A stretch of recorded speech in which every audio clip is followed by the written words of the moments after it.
we're here in Santa Cruz with the greatest endurance athlete of all time, Mr. Mark Allen. And thank you so much for being here with us and taking the time. No, thanks for coming up. I live here, so yeah, I rode my bike over here actually. Yeah, it's a gorgeous spot, and just we were checking out the waves and the surf, and we'll spend some time talking about surfing and what your daily life looks like right now. But we're kind of in this build up to Kona, and it's for us looking back, it's a really special year.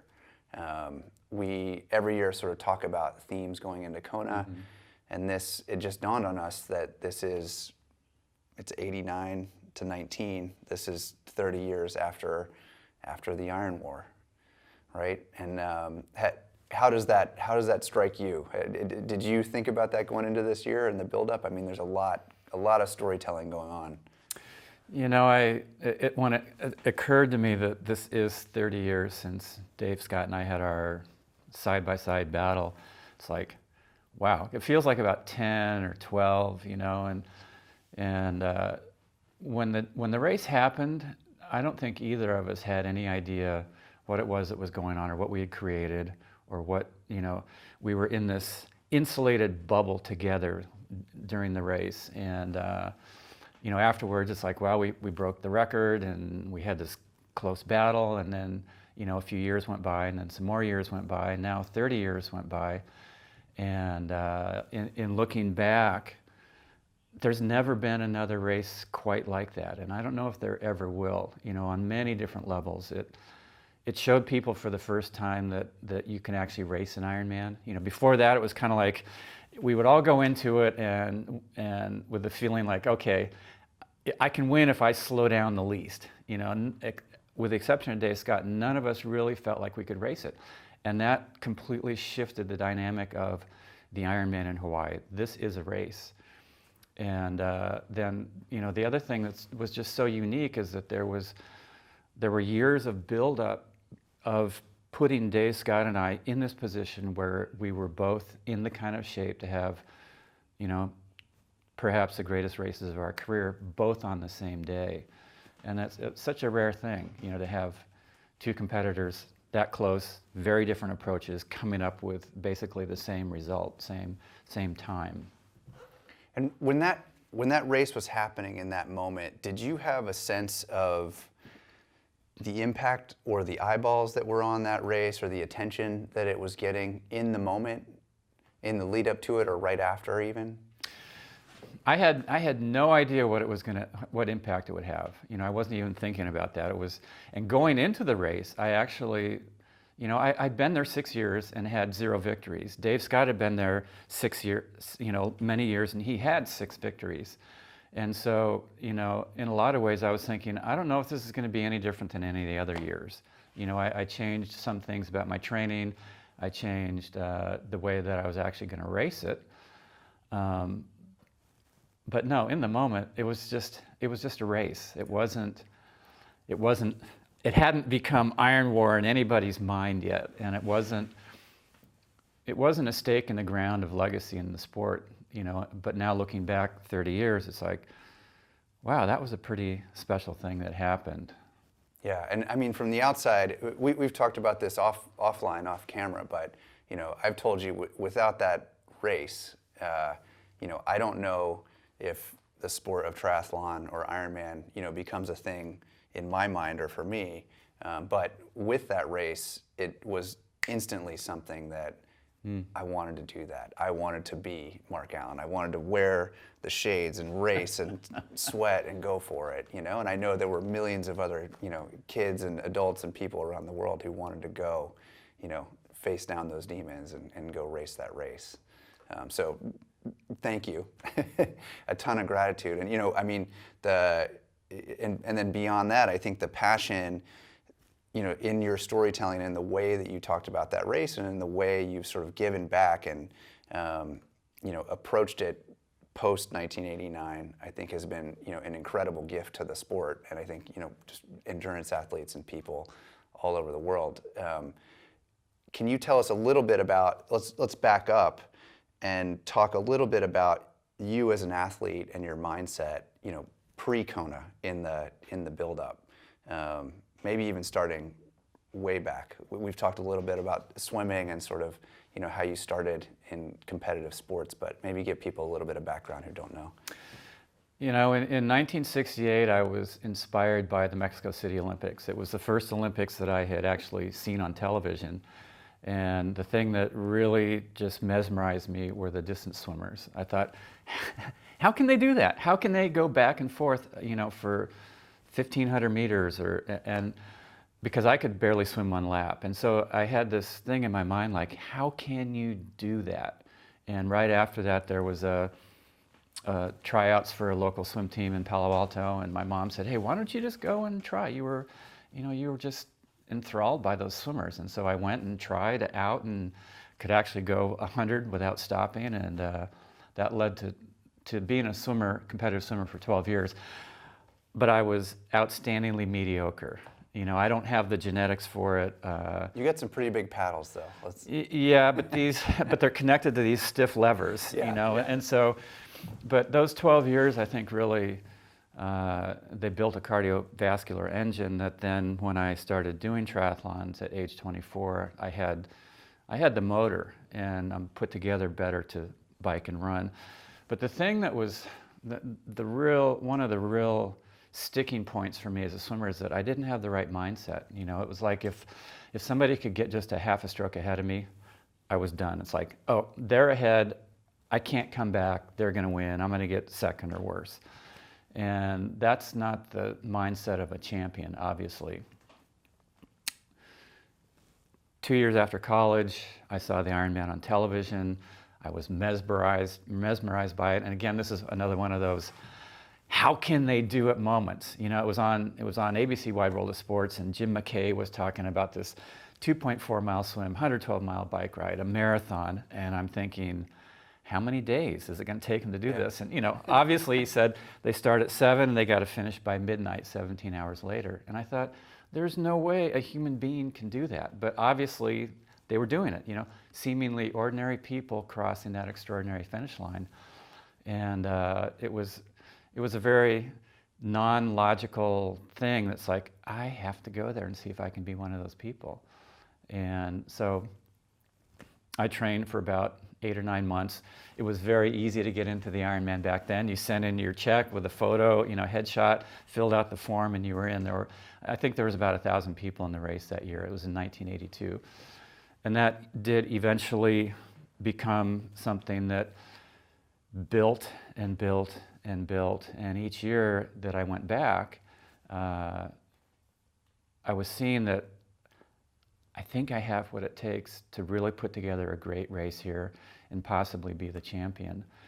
What were some of the steps along the way that gave you that insight? Do you remember moments? I mean, because you had incredible success outside of the Ironman world, just Kona itself. Can you talk a little bit about that shifting mindset from being, the swimmer that one stroke behind wanted to throw in the towel to then starting to believe you had what it took? Do you remember that arc? Well, there were two things. One was the actual first year that I did the race in 1982. I came out of the water in second place behind the guy who everybody was saying was going to be the guy who was a favorite, Dave Scott. And I came into the transition area, out of the water, and realizing I'm in second place in the Ironman. This is mind-blowing. And so all of a sudden I'm like, this is a great sport, And when I looked over and saw that I was with Dave, I thought, oh my God, I can't believe this. I'm like pinching myself. Halfway through the bike ride at the turn at Javi, he and I had pulled away from the rest of the field. I think we had about a 5-minute lead on the next guys in third place. I had never talked to Dave before. And I thought, okay, perfect time for an introduction, right? And so I cycle up next to him, and I'm going, hey, Dave, when we're done with the bike, you want to go for a run? And he looks at me like, who are you, And I said, well, my name's Mark Allen, and he kind of said, oh, well, I think I've heard of you. And he clicked his bike into a big gear, and he took off. So I figured, well, all right, conversation with the champ's over. I clicked my bike into a big gear, and I heard this clank, clank, clank, clank, clank. And I looked down, and my derailleur part of it had snapped off and was dragging on the ground. Dave won his second title that year in 1982. My race was done about halfway through the bike ride, but I'd been with the best guy in the world for a few hours of racing, and that was the switch point. That was the point where it's like, wow, maybe if I take my time, develop my skills, develop my mindset of what it's going to take to be strong enough for 8 or 9 hours of racing, I can be the champion of this race. And so that was kind of where the dream was born. But the real shift in my mindset had started to come earlier that summer. I was in a short race in San Diego. I came off the bike in 4th place. Somebody passed me on the run, and I moved into 5th. And the swimmer tape started to go, like, I can't do it, you know, he's gonna pull away. And something just said, wait, hold on. It's early in the run. Just relax, see what you can do. I took a breath, I relaxed, I dropped my shoulders, my stride loosened up. He stopped pulling away from me. Half a mile later, I caught back up to him. Shortly after that, I pulled away and I ended up in 4th place. And it was a tectonic shift in my mindset, like, wait a minute, just because in one moment things aren't going my way, I can turn it around. It may not become a victory, but I can still turn it around. And that was a huge piece that needed to be put in place for me to then be able to manage situations that looked impossible, but to just keep sticking with it. And I think that's such a universal thing for any kind of challenge that we're facing. You know, we set out with a dream or a goal or something that has meaning to us, a purpose, but along the way, our ideal strategy rarely follows this straight line, and we're going to have challenges, we're going to have setbacks, we're going to have moments where I don't know if I can keep going. But yes, take that breath, lower your shoulders, whatever it is you're doing, and re-engage and see what happens. 1982, to where the moment happens where you introduce yourself to Dave Scott on the bike in the lava fields, to your breakthrough win in 1989. That is a long period of time for an athlete and for someone trying to, in this sport. I mean, it is a grind. Can you take us through that period and now sort of the developing mindset and maybe some of the demons that crept in between 82 and 89? 7 years is a long time. It's especially long when my goal is one thing and my results are something very different. You know, in 83 I came back and I finished the race. I finished in 3rd place, which was great. The following year I came back and finished in 5th, but I was actually closer to the lead at the finish, so I was still I was progressing. Well, and also I should interject that you had an unbelievably successful career, right? Including Kona, with some incredible races. We're Right. talking about one singular a victory, a win, right? The top step of the podium in Kona, which is one race, right? The sport is much bigger and broader and developing during this time period. So it's funny because we focus so much on that, but the sport, there's so many rich experiences that I'm sure you had that were incredible. And I mean, you were known as like the most dominant athlete across a lot of distances during this time. So like, zoom out for one second, right? But with the focus of Kona, I think is what we're looking at here. You know, that span between 1982 and 1989 was basically half of my career. And during that time, I was winning pretty much every distance, every place that I raced, except for Kona. And so I had this great string of successes, but there was this monkey on my back of this event that is the biggest race in our sport. It's the Wimbledon, it's the World Cup. It's, if you win the Ironman in Hawaii, Ironman World Championship, that's like the crown to get. And, the jewel that will complete you as, a top level athlete in the sport. I couldn't get it. I finished 3rd once, I finished 5th twice, I finished 2nd twice. In 1984, I in my third race there, I really pushed the bike. I had a 12-minute lead going into the run. I ran through town. I was, high-fiving and cheering because I thought there's no way anybody's going to close a 12-minute gap. I ran up Palani Hill. I ran out onto the Queen K, and at that point, the way the course was designed, you had 20 miles, 10 miles out, 10 miles back, on the lava, alone, with the only contact with other human beings at each of the aid stations every mile. So there's a lot of time where you are by yourself, you're looking at this lava, and it is either going to be something that empowers you, that you embrace, or you look at it as the most intimidating environment that you could possibly imagine trying to run a marathon. And as I headed out onto the lava, it's like somebody just let all the gas out of my tank. I ended up walking a lot of the marathon.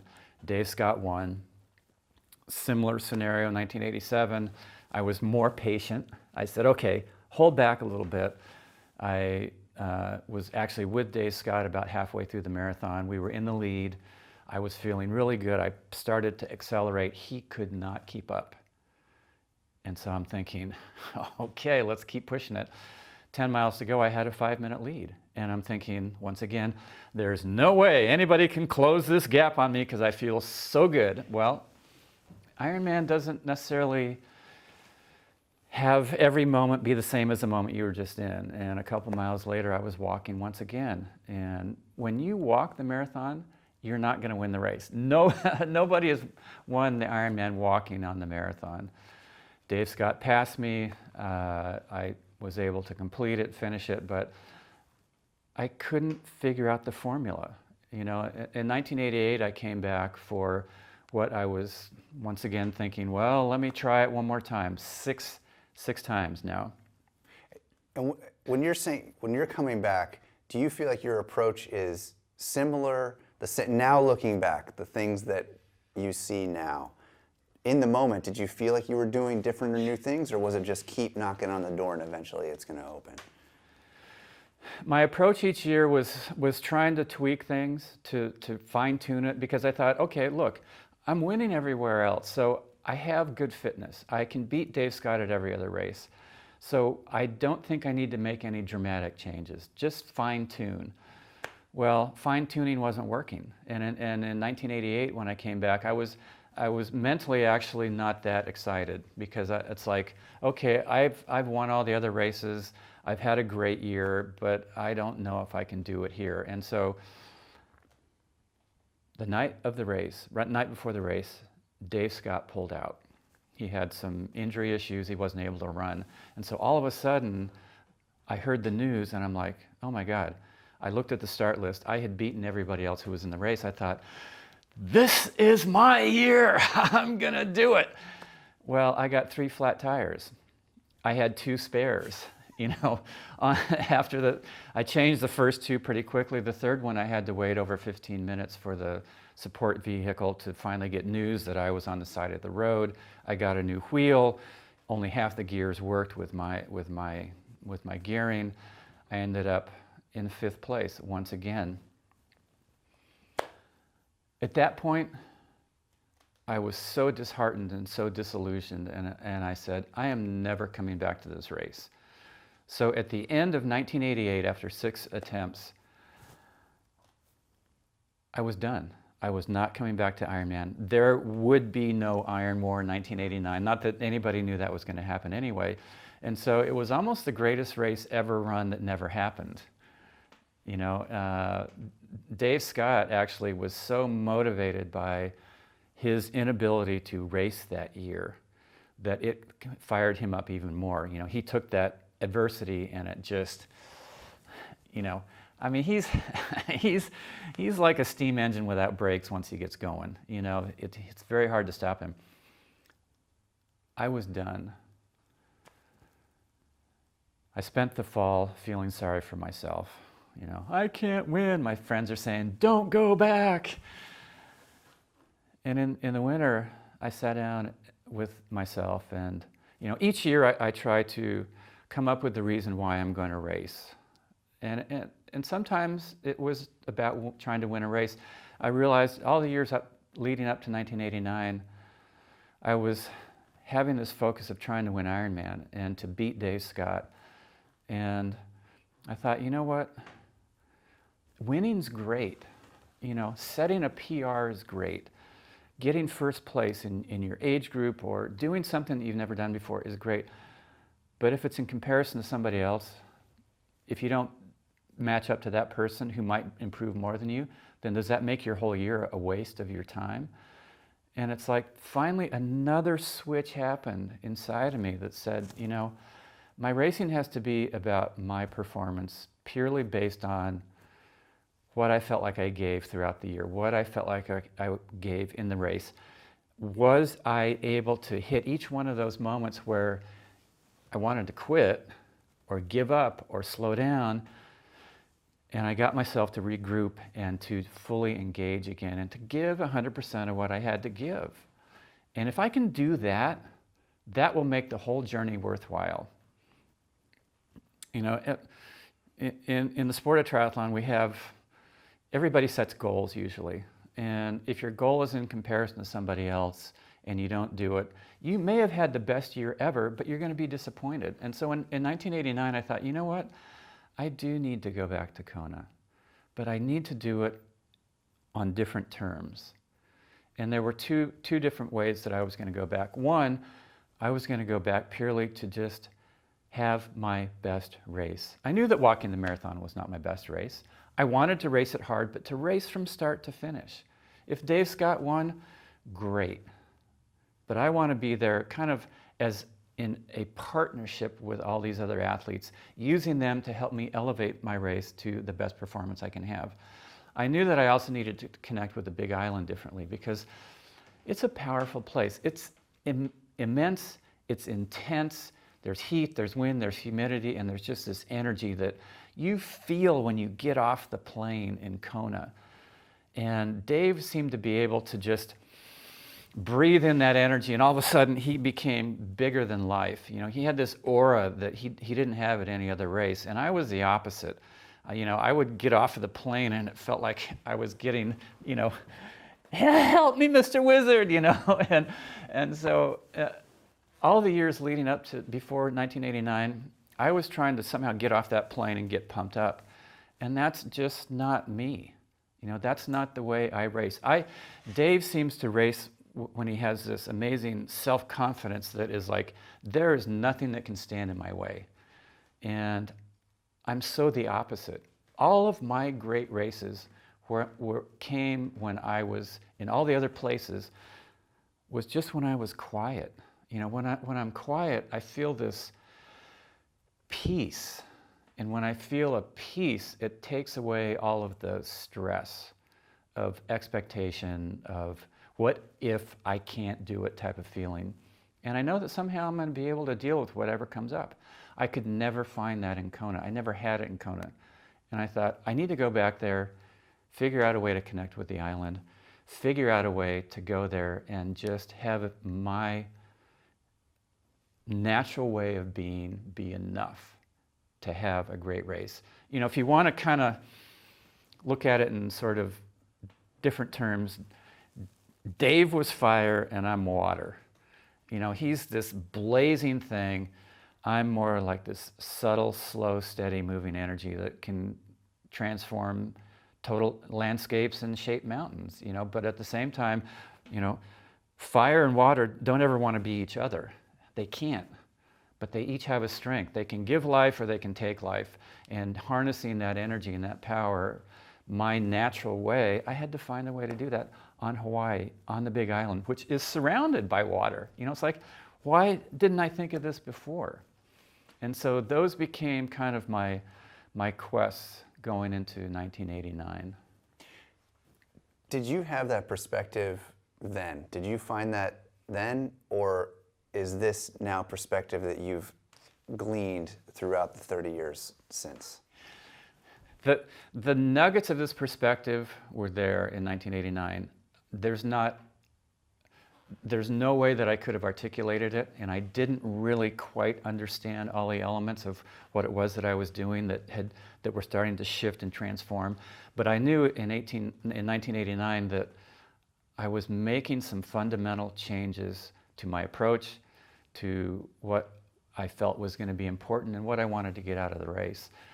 Like I said, I couldn't have put it into words. It's taken me actually 30 years of thinking about the race and reflecting back and talking about the race to people and sharing the stories of it before all these little light bulbs have started to go on, like, oh, wait a minute. This is actually what really happened. You know, this is actually the change that I made.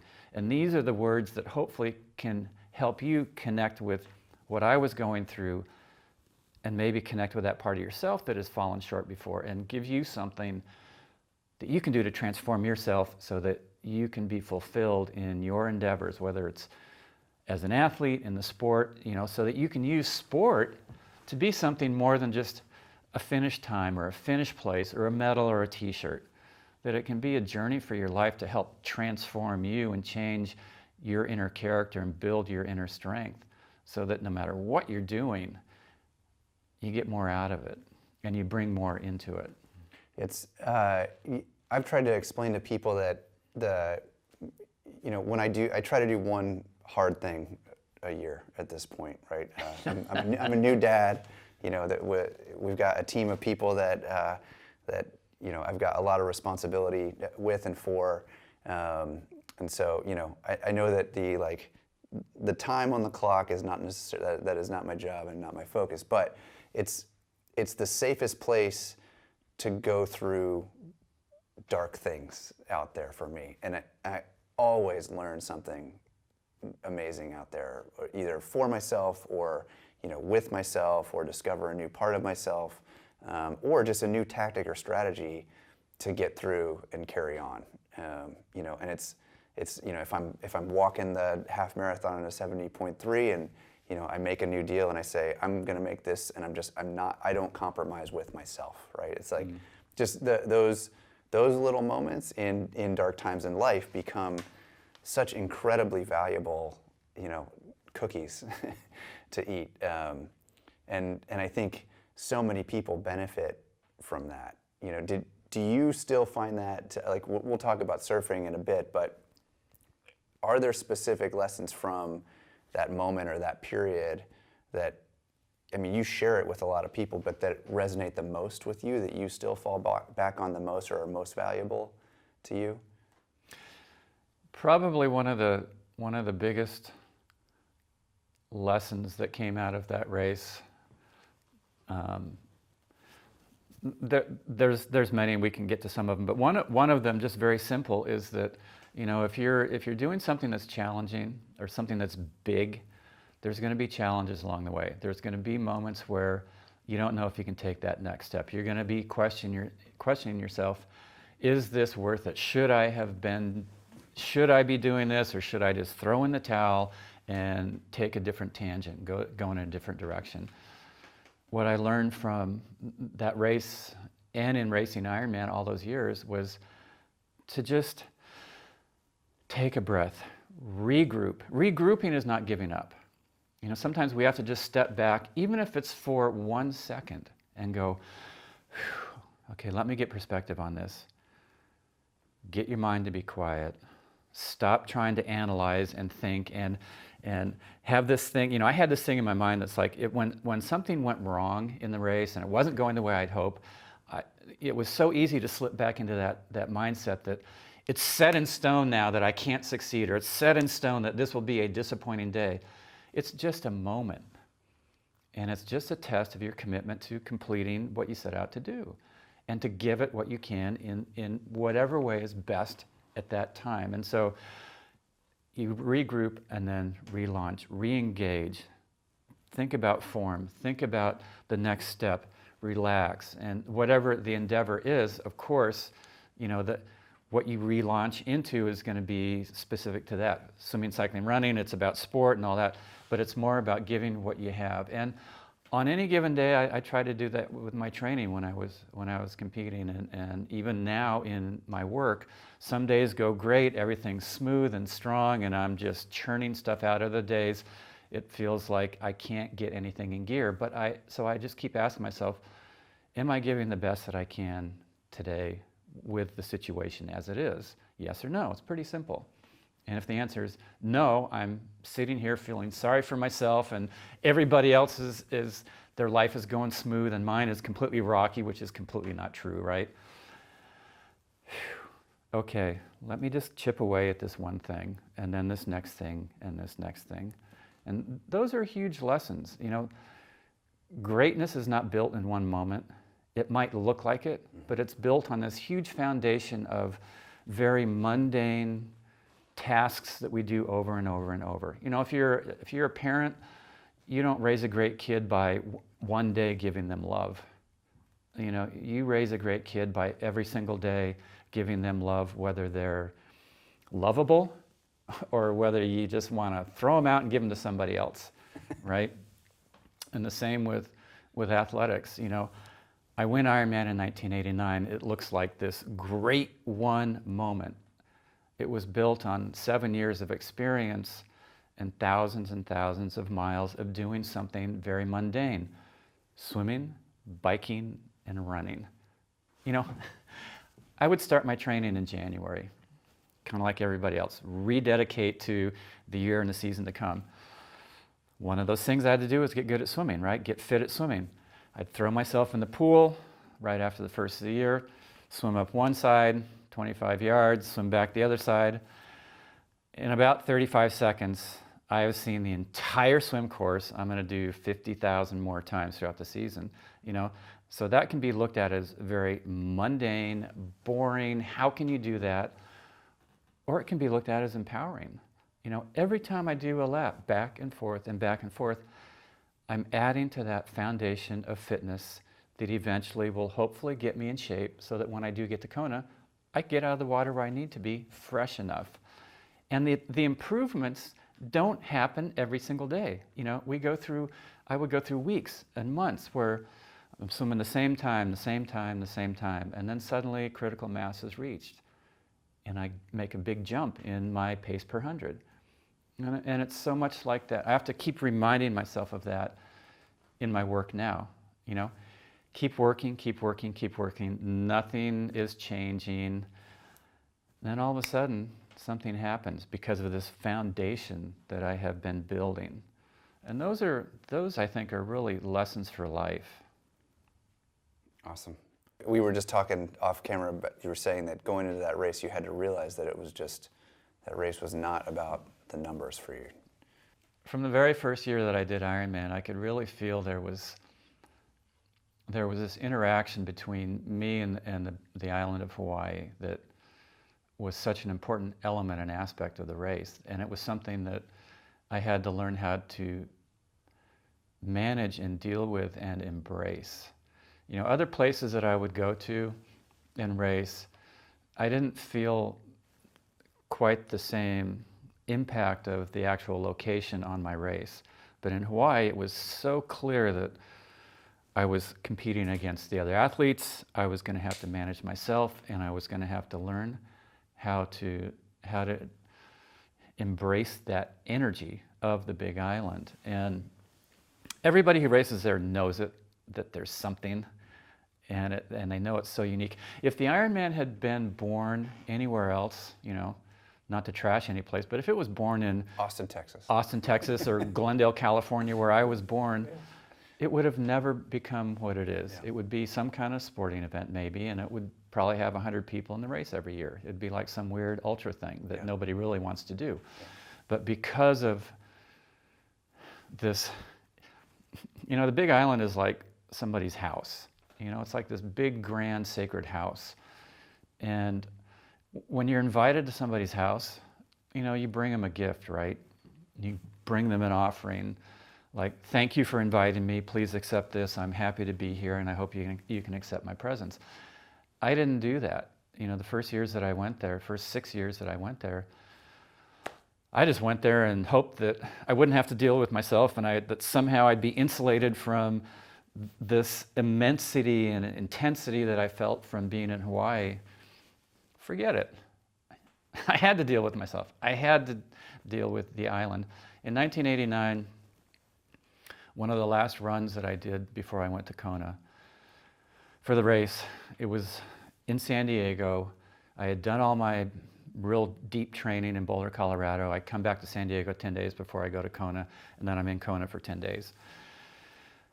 I was running along the coast, and then there's some trails that go out through a lagoon toward the inland part of San Diego, and there was one stretch where I realized every time I come here, I run along it, I feel good.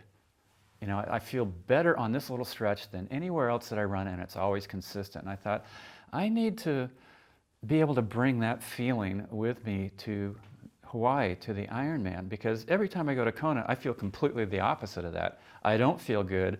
I feel intimidated. I feel like I'm shrinking, and I needed to expand. And so there was some dried reed grasses along the trail, and I just grabbed a handful of them, and I kind of crumpled them up, and I stuck them in my bag, and I said, I'm going to take this to Hawaii and leave this as an offering, you know. And I didn't tell anybody about this because it wouldn't have made sense to anyone.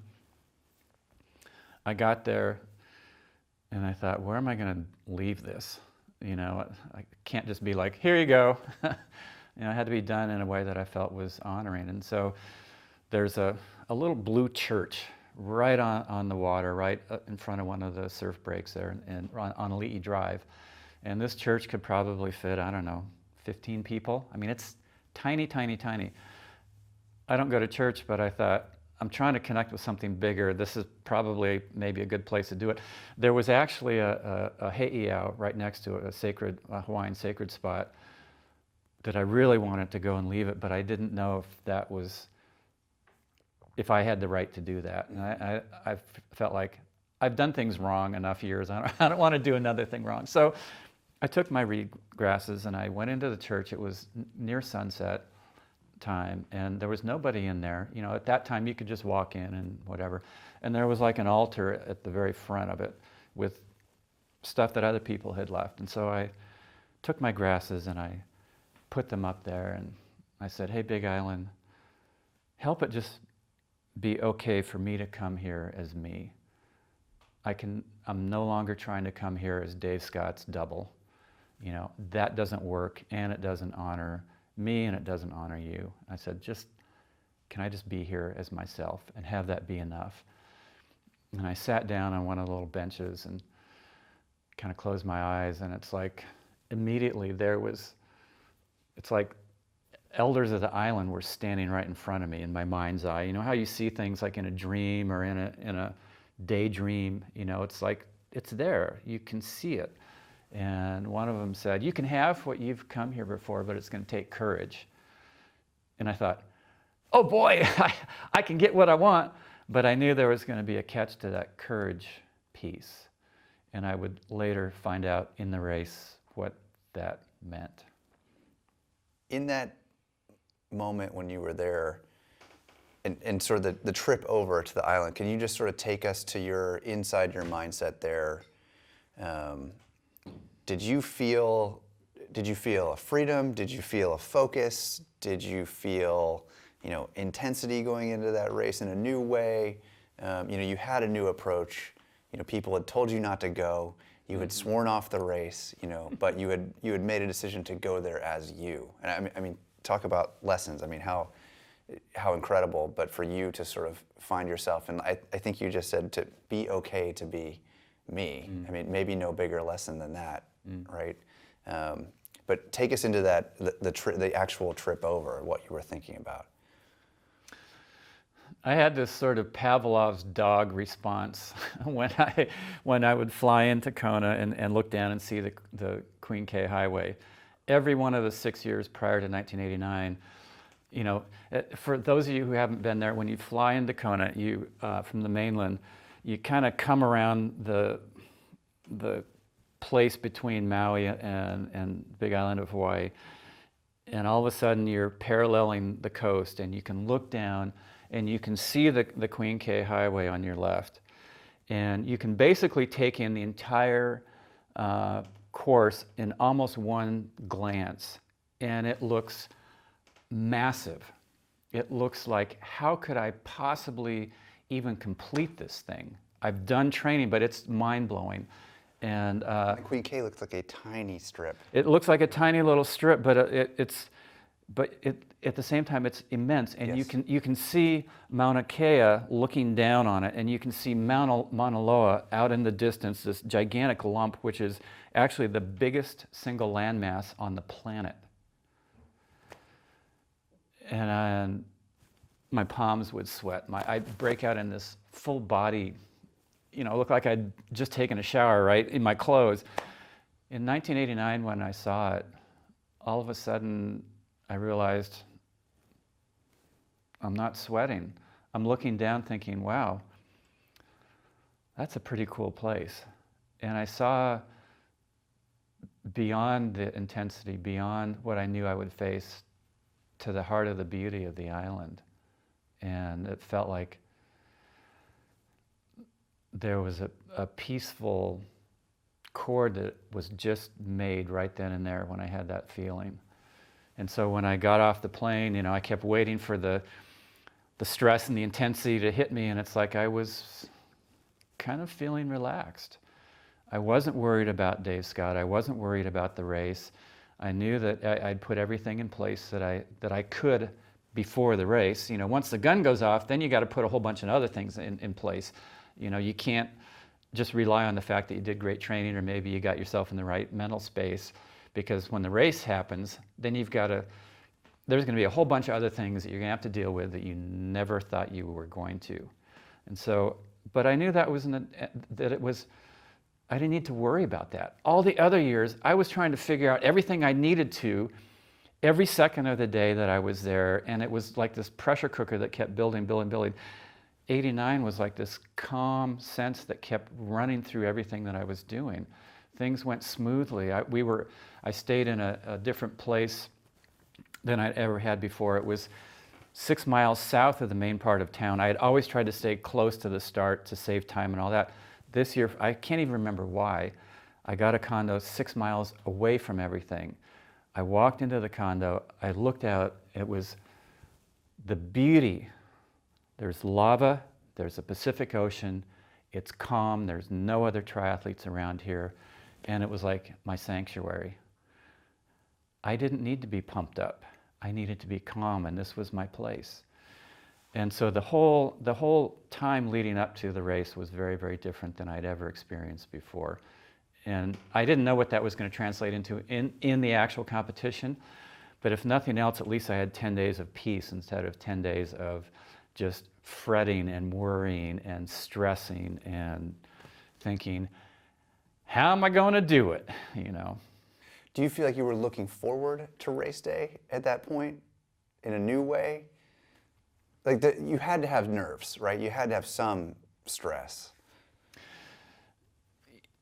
Before every race, there's a tension or an anxiety, or there's something that builds up. And in all the other years, it had built up so much that it just completely pushed me over the edge into a zone where I couldn't get myself out of the anxiety phase. But this year, there was this thing that was building up inside of me that knew the race was coming, but it didn't push me over the edge. And so all of a sudden, I had this energy that I knew that I was going to be able to harness in the race that I never had been able to tap into before. Part of it came because of leaving those offerings, for the island, and having that vision of, what looked like the elders of the island saying, yes, you can have what you've come here for. But I knew that word courage was going to require me to go beyond something that I felt like I maybe can't do. I can't hold on or whatever. But that was going to happen on race day. So it was this completely different start to the race. And actually on race day, in the morning, I was in the water. It was a little bit before 7 o'clock. We were all waiting for the cannon. I'd warmed up. And instead of feeling like my brain was going to explode, I was actually looking around going, wow, the water's beautiful today. And wow, there's Hualalai. And wow, here comes the sun. I still had the tension, but there was this peace that had woven itself through the tension. So it's almost like I'd come into partnership with life in a way that I'd never been able to before in that place. So it was a completely different setup and start to the race than I'd ever experienced before. Yeah, there's, you know, growing up a swimmer, I was just thinking about talking about early days in swimming, and you know, to your earlier point, in swimming, you're very focused on your race. You know, if you're going to execute, I mean, we're talking hundredths of a second here. So, you know, if you sort of mentally break out of that, you lose that moment, that momentum. But triathlon, and especially, you know, Kona, it sounds like the awareness of the environment and accepting that it's not going to be exactly 25 yards and exactly, you know, 78.6 degrees and those kind of things. That sort of had to be like shaken out of you. And here you are in this moment, and it sounds like you're focused on the race to me, but there's space in sort of your mind and your body to take in the surroundings and what was going on, and be aware of them without any of that sort of overwhelming or crowding out anything else that's going on. It seems like an amazing balance to find. You know, one of the ways to kind of describe the difference between an approach to the Ironman that can get you caught and an approach that can help propel you forward, it's very similar to surfing. Okay, so like when you're surfing, you can paddle out and say, okay, today I'm going to do a bottom turn that looks like this and a top turn that looks like that, and I'm going to get a tube ride that's this long, and you don't know. You're going to have to go out there and interact with the wave, and each wave is going to be different, and you can either try to do what you want to do, or you can respond to what the wave is saying, this is what you can do on this day. The Ironman is like that, but in a much more subtle way.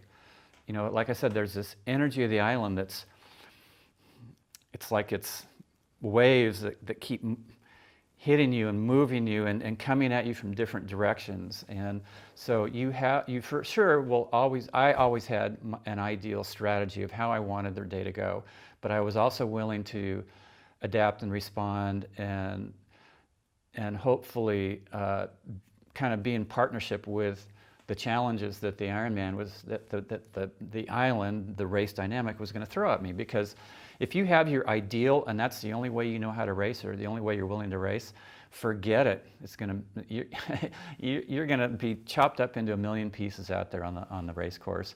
If you're willing to respond to what's happening and go beyond your ideal into places that maybe are very unideal or very challenging for you, then you have a chance of actually kind of like being like bamboo and swaying and moving and bending but not breaking, and then snapping back and staying focused on the task at hand. And that's how the race was kind of lining up for me. I had a different strategy that year. I wasn't going to try to be the one in charge. You know, in all the other years, I thought, at some point, I need to break away from the field and break away from Dave Scott and be in charge of this thing. Well, you're never in charge of the Ironman. From the first stroke to the last step, you're not in charge, the island's in charge. And so you're going to be given these tests of how are you going to deal with situations where clearly you're not the one in charge? Are you going to try and control it, or are you just going to respond? And so my strategy that year was to just stay with Dave as long as I could, and if I could be with him at the very end, try to pull away. I knew that going off the front on the bike early didn't work. I knew that even pushing the pace halfway through the marathon and pulling away did not work. Both of those ended up in disaster. Both of those strategies saw me walking on the marathon. I thought, this year, I hope Dave has a great race. And I want to learn from this guy. He's the master. He's won this race 6 times. He knows how to pace it. I don't know how to pace it. And so it also took pressure off of me of having to be in the driver's seat. I was just a passenger. You know, I was just going to stay with him, let him set the pace. He knew how to do it. And then just see if there was an opportunity. So take us through, just from a mindset perspective, the way the race unfolded. We're in the moment where, were you aware that you were taking in the race in a new way right, before the gun went off in that swim start? Or is this now perspective that you have looking back? On the day when I was in the water and looking around, I knew something was different. I didn't know how different it was, and in the 30 years since then, I think I've gotten better at kind of putting words to that difference. But I knew that my approach was different. I knew that the way I felt was different. I knew that the anxiety that I was feeling was productive. It wasn't destructive. And so right away, I knew that this was, I had a sense that it was going to be a different race. The cannon sounded, Dave Scott and I and everybody else headed out for 2.4 miles of swimming. There were some amazing athletes in the race that year, but my brain had only one athlete in it. All the others were sort of like these faceless characters that I didn't really care what they did. They could be miles ahead on the bike. I didn't care. They could be way ahead as we started the marathon. I didn't care. There was one guy that I was focusing on. And it wasn't, again, to try to beat Dave Scott.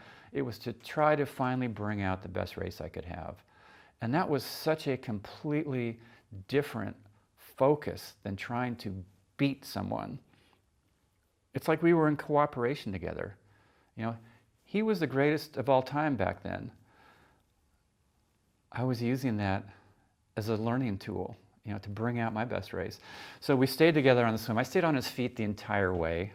I just, every now and then I'd kind of tap his foot to let him know I was back there, because I knew he didn't really like that. But, I was kind of having fun with the whole thing. The bike ride, we headed out. I stayed just basically right behind him the entire way. And I also didn't want to give him any sense of how I was feeling, because a lot of when somebody makes a break from you is when they sense that maybe you're not feeling so good. So every time he would kind of turn around and look back, I'd put my head down, and so he couldn't even see my face. I wanted to be that faceless guy for him. And in hearing him recount that day, he kind of didn't mind that. He liked to actually set the pace and be in control of his pace so that he could just go as his body was telling him to go. I wasn't even aware of where the other athletes were. And as it turns out, I was just told that there was this huge entourage of guys who were following me, who was following Dave. And some of them tried to get away and some of them did. But the majority were sort of staying right there, because that's where they were feeling comfortable on the day. I was completely unaware of who was behind and how many guys were sitting there. So it was, again, this insulated bubble that was being created by Dave thinking about me and me thinking about him, and both of us just doing what we felt like we needed to do. Going into T2, right? How was your energy, and what were you thinking now about to head out on the run? We came into transition, bike to run together. Dave was ahead. He got out ahead of me. I was having a little problem getting my singlet and shorts on. Back then we didn't have tri-suits. So I put on some running shorts. I put on a running singlet. I put on socks. It was like, I'm going to be comfortable. Yeah. It's a long way, 26.2. I don't want to be suffering from step one. We headed out, and the way the transition was back then, it was 6 miles south of the finish line. So we ran the entire stretch of Ali'i Drive. You have thousands of people cheering. There's this huge energy, but I was trying to not even think about that, because I knew once we headed out onto the Queen K, there was 20 miles, 10 miles out and 10 miles back of very quiet, desolate. And I didn't want to get caught up in the fact that I was with Dave, that we were looking like we were going to catch the leader, Wolfgang Dietrich, fairly early in the marathon. And but he was setting this pace that was otherworldly. We were running under 6-minute pace. And I thought, this is insane. There is no way we can keep this up. But I thought, hey, everybody, let me introduce you to Dave Scott, best guy in the world. He knows what he's doing, so I'm just going to go with it, all right? And so that's kind of how I was. And we got out of town, and then he slowed the pace down to more of a steady, something that felt like, okay, we can do this.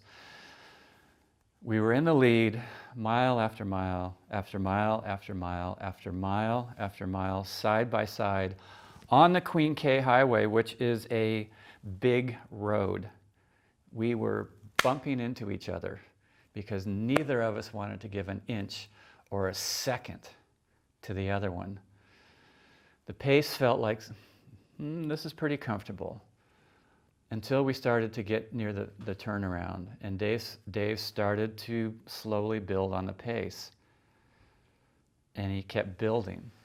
And the next thing I knew, we were running close to 6-minute miles again, and then all the past came flooding in. You know, all the losses, all the disappointments, all the times where I felt like I hadn't done it right. And in the end of the day, it was clear I hadn't done it right. Dave won, I lost, you know, and I had that win-lose feeling again, like he's going to win, I'm going to lose, my life is going to be over, it's death and doom.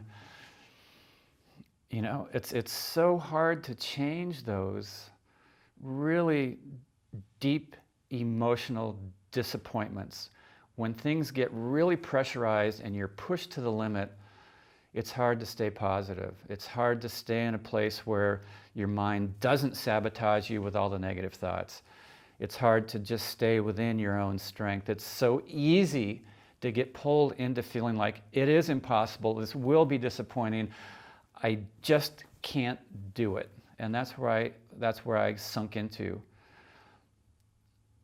Finally, it got so difficult to match his pace that my mind went quiet. And in the instant my mind went quiet, the most amazing thing happened. And just to set the stage, can you describe where this was on the course? Just where the darkness, the disappointment, the quote unquote failures of the past had come in. Where were you? What did that look like? What did it smell like?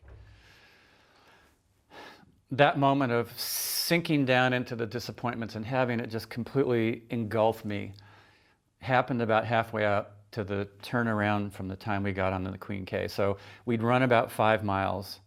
We still had 5 miles to go, and the turnaround back then was a couple miles past the airport. There was this big, giant, inflatable Bud Light can inflatable thing that you could see that was a turnaround. You could see it forever, and you ran and ran and ran, and it seemed like it was never getting closer. About halfway out to it, with about 5 miles to go still, that's when Dave was starting to push the pace again, and he was getting close to 6-minute pace, and it just sunk in, like, I can't do it. I can't, I'm gonna lose it again. You know, all that disappointment came back, and it got so hard to stay with him that finally my mind did go quiet. 2 days before the race, I had been in my condo, and there was a Yoga Journal magazine there, which I don't know how it even got there. It hadn't been there in the days before, or at least I hadn't seen it. That day I saw it, and it's like, oh, I was just trying to keep relaxed and pass time, and I was just flipping through the magazine and not really paying any attention to what was there, until one page actually stopped me, and I was focusing on it, and it was a full-page ad for a workshop that was going to take place in Mexico, teaching about a way of life from the native people in the area, the Huichols. And leading the workshop were going to be these 2 great shamans, medicine men. One was a 110-year-old Huichol shaman, Don Jose Matsua, and the other was his adopted grandson, Brant Secunda. And there were photos of, you know, headshots, face shots of each of these 2 great shamans, and they both had a look on their face that was very peaceful, but at the same time very powerful. And athletically, that is the magic space you're searching for, to feel a certain peace, but at the same time to feel your strength, to feel your inner drive, to feel your commitment, to feel your willingness to give what you have, even if at the end of the day it's not going to turn out the way you hope. In that moment where my mind went quiet, I was running, and it's like all of a sudden, it's like I was seeing Don Jose, this 110-year-old Huichol shaman, kind of off to the road, floating in the air right next to me. And of course, my Western mind is thinking, is that real? You know? And so I whip my head over, and of course, then all I see is lava, and I'm hearing Dave next to me. He's breathing, his feet are hitting the ground. And so I just focused back on the race. And then my mind went quiet again, and then there was Don Jose. And I had that same sense of peace and power that I saw in his face in that ad. And it's like I was just filling up with life force from that image and him and seeing it. And I can talk about it now, and it might sound like, whoo, the dude's flipped, right? But in the moment, out there in the race, it just seemed like the most normal thing to have happen, because you are in such an altered awareness. Everything is, when you're in the flow of your sport or your work, you have like this heightened sense of everything that takes in more than you could possibly comprehend. It's sort of like you become a quantum computer. You're not going one task to the next, to the next, to the next. You're taking in the entirety, if that's the right word, of the whole experience of the day. You're at the finish line, you're at the start, you're in the middle, you're in this moment, you're nowhere else, you're everywhere. And there was Don Jose, and this energy was filling me, and I started to regain that sense that I'd had at the start of feeling peaceful, of feeling this power and this strength that I'd never had before. And I got stronger and stronger. And all of a sudden, I realized, oh my God, I can win this thing. But in the instant that I said, oh my God, I can win this thing, I looked down, and I'd had these blisters that had formed on the arches of my feet, on both shoes, because my feet were slipping around. The shoes were wet, and all of a sudden, and the road is kind of slanted. And I looked down, and there was actually this red stuff on the toe of my shoe. They actually were blood blisters that had popped. And so each and every step on the ground was just completely painful. My quads were starting to break down. Each step was pounding them more and more and more. And all of a sudden it's like, I know I can win this race, but I don't know if I can take another step.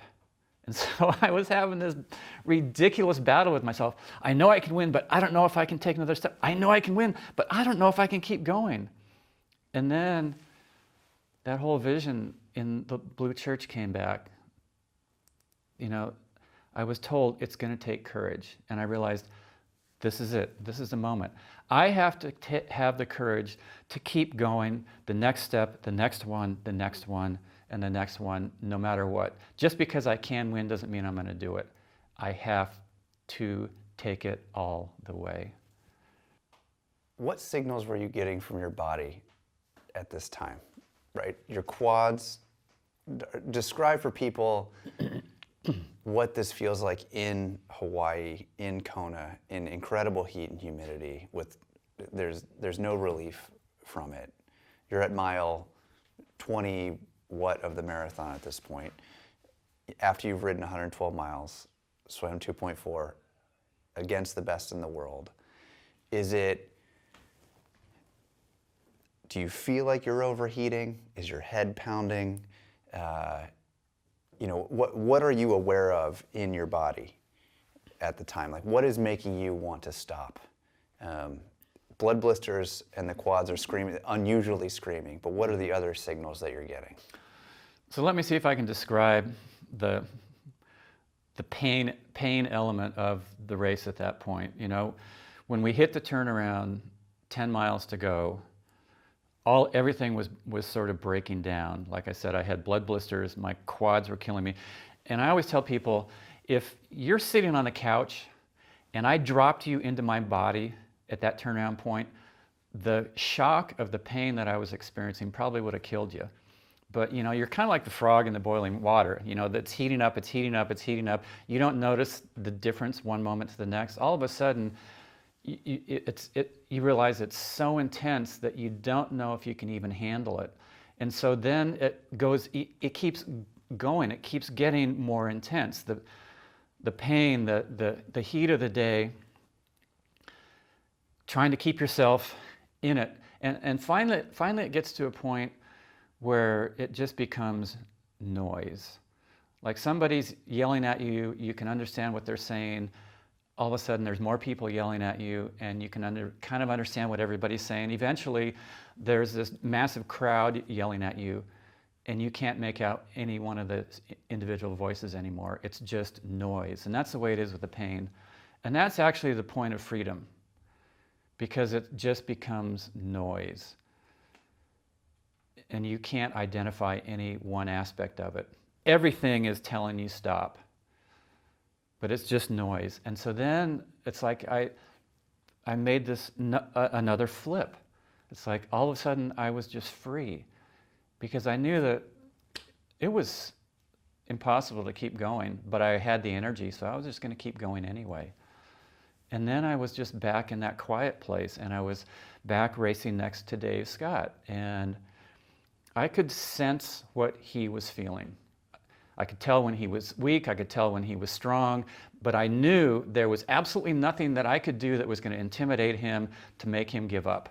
I couldn't just throw in a surge and he was going to go, okay, you got it this year. No way. I was going to have to race him all the way to the end.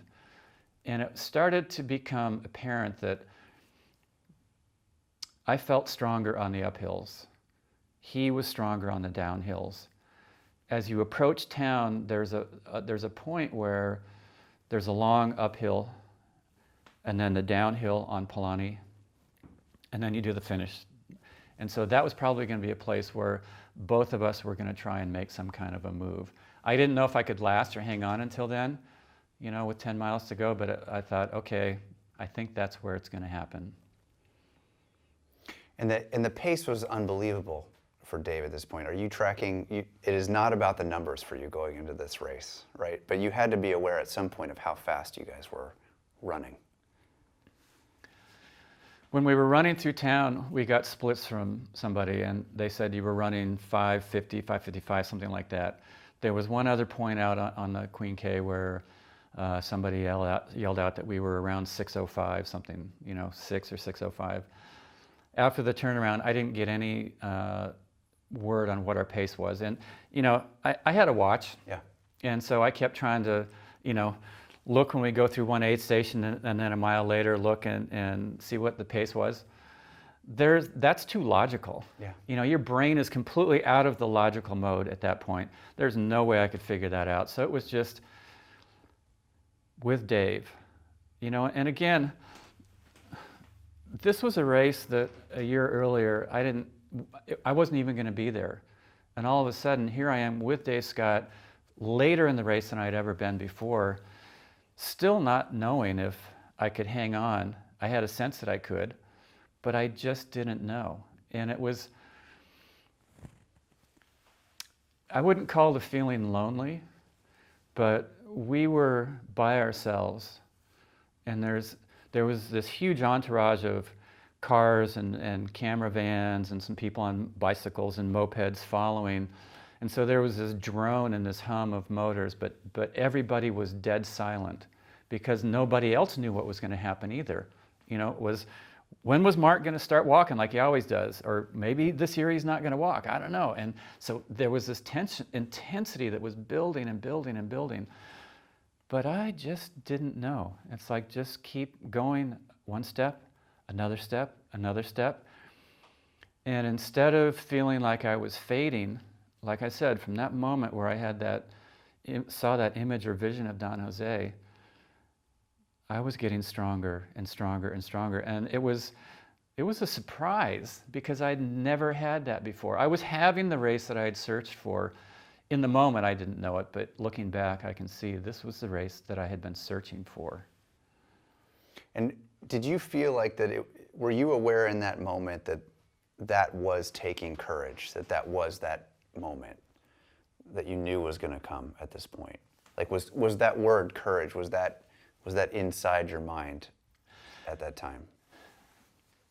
After I had that word courage came to me in the church, I didn't really think a lot about it. And even up to the point in the race where all of a sudden I realized I can win, but I don't know if I can keep going. I hadn't thought about the word courage, but it immediately came back to me then, because I had to make a choice. Am I going to back off a little bit, ease up because things are painful, or am I going to have the courage to just stay with it? And so it was a very distinct moment when that came, you know, with about 5 miles to go to the turnaround and then another 10 back into the finish. A lot of times we have those distinct moments where we have to make a key choice. Are we going to give in? Are we going to take comfort and ease over sticking with it and really giving what we have? You know, I didn't know how it was going to unfold. I didn't know if Dave would pull away and just leave me like I had had a flat tire. You know, I mean, I didn't know, but it was worth it. It was worth having that courage to try and stay with it, to stick with it. And that's what I did. How would you define that word, courage? It's a very interesting word. Courage in that moment for me meant to surrender to what was going on. It didn't mean courage to find strength. It didn't mean courage to take charge of the situation. Courage in that moment meant to just stay with what's happening. Stay with the intensity and not try to avoid it, push it away, push it out. Embrace it. Just like I had to learn how to embrace the energy of the island of Hawaii. And I felt like I really did that for the first time in 1989 prior to the race. In the race, I had to embrace the fact that it's really a lot harder than I thought it was going to be. And to be okay with that and to stick with it. You know, when you're sitting on a couch, you probably aren't going to learn a lot about yourself. You know, it's easy, it's comfortable. If you're, let's say, meditating or doing something where you're calming yourself and the situation is calm, it's very easy to get into that quiet place where you do feel good, you do sense a strength about yourself, you do feel trust in life. It can be hard to find that same space in the midst of one of the most intense experiences you've ever had in your life. To stay centered or to stay with it. And that courage was having courage. I had to have the courage to do that. It wasn't easy, but it was a choice. And so, you know, I remind myself of that moment a lot, even now, because, you know, you mentioned that you do one thing that's hard each year. Well, I find that I don't even have to set out to find something hard. Yeah. You know, life throws enough hard things out throughout the year that, you know, I don't really have to go seeking it out. It will find me, and I will once again be challenged at certain points to find the courage. Am I going to stay with it, or am I just going to kind of give in and go, it's okay to be a lesser me? Yeah. And I think I define it by doing something that's new or represents growth, or going somewhere to the edge of myself, or some place that I doubt if I can do it, or have thought in the past, or dismissed it saying, oh, that's not good for you, or, you know, those kind of things. And absolutely along the way, you know, life every year is going to throw, you know, a million incredible things. But I feel like if I have that, it seems cheap to call it a growth mindset, or, you know, an exploration mindset. If I'm in that zone and in that mode, all those other hard things that are unexpected, you know, off the plan, off the script, that I am able to sort of put them into the flow, or into sort of that, you know, that same sort of exploration or growth mindset. Mm-hmm. Like that, if you're forcing yourself to be in a spot where you may have to make a courageous choice, you know, and you accept that, it seems like it's easier to deal with those things along the way. I mean, easier is the wrong word, but it's just, you have tools, I guess. You know, shortly after the race that year, I actually went to that workshop in Mexico. I met Brant Secunda, and I've studied the Huichol tradition with him since that time for 30 years now.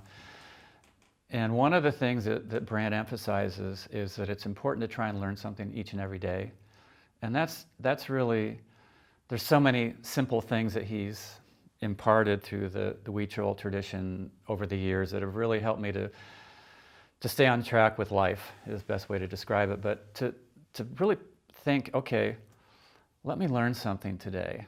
And a lot of times it is good, like you said, to put yourself in a situation where it's going to force you to reach.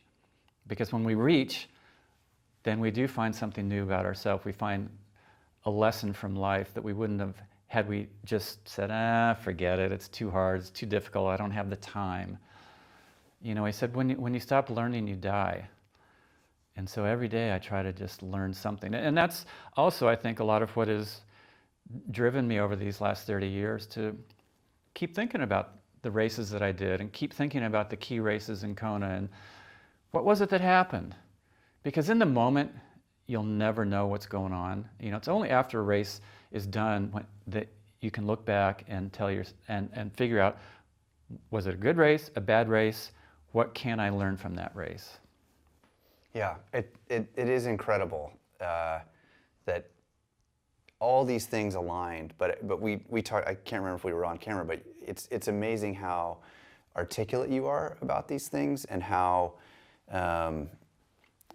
this race and the experience you've gone through has become something that you're able to share in a relatable way. I mean, that it's, you know, no one watching this, no one will be in the position you were in, right? I should say no one. Maybe there are a couple athletes that are going to find themselves out there in the lava fields one day. But it's still it's you know, your coaching, your training got me through my my first Ironman, and I found it incredibly valuable. Not the swimming, biking, running of it. That was great too. But you know, it really was the mindset and the approach, and it was a massive shift for me.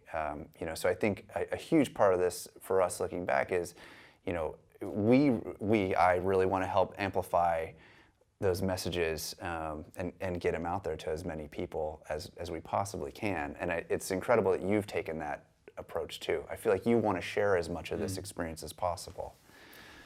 You know, I've coached now for really since 1994, so quite a few years of coaching also. And a lot of what I do obviously is give people swim, bike, run, but that's just the framework. And then beyond that, I actually do these things called shed talks, where I record just short videos. Some of them are about training, and a lot of them are about some of the experiences that I had and different aspects of racing and training that have to do with your mindset and how you can use sport to really transform you and your life. Because I think it's like any canvas, you know, you can use it to further yourself as a person, or it can just be a number that you and metal that you hang on the wall. And I think if that's all it is, you've missed something. You've missed the real gold of what sport can be for people. Yeah. You know, if it's used as something to help you embrace yourself and life better, to help you transform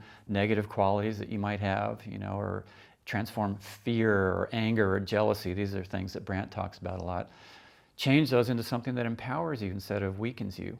Then sport is this golden, priceless thing. And the thing that's unique about sport that maybe isn't found anywhere else is that it's okay to give everything you have. It's okay to go as hard as you can. It's okay to compete with people, to battle them, because nobody's getting hurt. You're just propelling each other to a higher level. And there's so few areas in life, I think, that are like that, where it's okay to just give everything you have and to have everybody just pushing each other. You know, it is kind of a battle, but it's a university of life too. In the moment,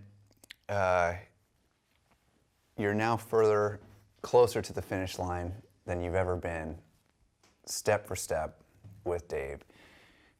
You've battled some deep, dark thoughts, and you've now found a new perspective. Take us from there to the finish line. With about 5 miles to go to the end of the Queen K, it became apparent that the break was going to happen on the last long uphill toward town before you drop down into on Palani. Let me start over again. With about 5 miles to go out on the Queen K, it was just becoming clear that probably the break was going to take place on the last long uphill before we dropped down into town and then went to the finish line. Because the course, even though it's never flat, it was kind of like these long gradual grades that they weren't steep enough for me to take advantage on the uphills, and they weren't steep enough on the downhills for Dave to pull away from me. We both knew this course like the back of our hand. We both knew that that was going to be the place where the break was going to happen. One of the key things that I've seen since the race 30 years ago is that it's those moments where you don't know what the solution is going to be where you learn the most. I didn't know how that break was going to happen. I couldn't come up with a solution. Was I going to go hard? Was I going to, there was no answer that I could come up with as I was running along that was going to say, okay, this is your strategy of how you're going to pull away from Dave when you get to that hill. But those are the moments where you really are going to learn the most, I think. When you're in a situation where you have no idea how you're going to make your way out of it, how are you going to climb to the top of that hill when you're at the bottom? How are you going to make it past this stumbling block in your work? How are you going to deal with your kid who just did something that you really thought was pretty darn inappropriate or whatever, How am I going to pull away from Dave Scott? I have no idea. And so I just was running. And that's all I was doing, was running and staying with him and listening to the sound of our feet hitting the ground over and over and over. You were, like I said, it was like this, all I was really hearing was this squish, squish, squish, squish of 4 sweat-soaked shoes pounding that lava road. And it was almost soothing. It was like a rhythm that my whole being could just feel, and it was like a repeating dance step that you're doing over and over and over. It was like a mantra that didn't have words. It was a mantra of sound that I wasn't having to do anything to generate. It was just happening. And I was really actually still feeling this peace, like, wow, I wasn't worried. I should have been worried, but I wasn't worried. And we got closer and closer and closer to the hill. And the one thing I could start to feel as we were approaching it was that everybody behind us was sensing something. It was like you could feel this buzz kind of behind us. People, every now and then somebody would say, "Go Dave," or "You can do it," But it was quiet, but you could feel the buzz happening. And we got to the bottom of the hill. There was an aid station at the bottom of the hill. Conventional wisdom, logic said, okay, you reach for one last glass of nutrition, some calories, you gulp it down, and then you take off. Because at that point of the race, 24 and a half miles into it, you're pretty much running on fumes. You're right on the very edge of barely being able to get in calories quick enough to sustain the pace that you're running. And we were still right around 6-minute pace. That late in the marathon, nobody had ever done anything like that before. I didn't know what our times were going to be. I didn't know exactly what the end time would be. I didn't know what the marathon split was going to be, none of that. I just knew that we were really, really running strong. Dave got to the aid station in front of me. We were side by side, but you have to understand if you get to the aid station first and then the other person has to come in behind you, there's a chaos because the first person gets their glass and then the volunteers are trying to get out of that person's way and give something to the next guy. Dave got there first. He grabbed for a glass of whatever. I came in behind him, ready to grab that one last glass of something, and something just said, "Go." I don't know if it was the island or whatever. I pulled my hand back, and I just started sprinting. Sprinting at the end of an Ironman, not that impressive, but I upped my pace. And in the 3 or 4 seconds it took Dave to reach, grab the glass, and look back, I'd put a few feet on him. And it shocked him. He was the best from hour 6 on in that race. If you were even anywhere close, he was going to catch you and pull away. Here, all of a sudden, with 1.5 miles to go, somebody's pulling away from him on his turf, on his part of the race that he had put his stamp on so many years already. And it was a completely illogical move. That's a risk. I might run out of gas. I couldn't think of that solution. And people may not understand that risk or the level of that risk, right? But flashbacks to people literally crawling within 100 feet of that finish line who had been winning. People completely losing their mind, sitting on the curb, who were the greatest on the planet, within 100 yards of the finish line, right? To your point, it is not that Ironman is in control until the actual finish line. People may discount, right?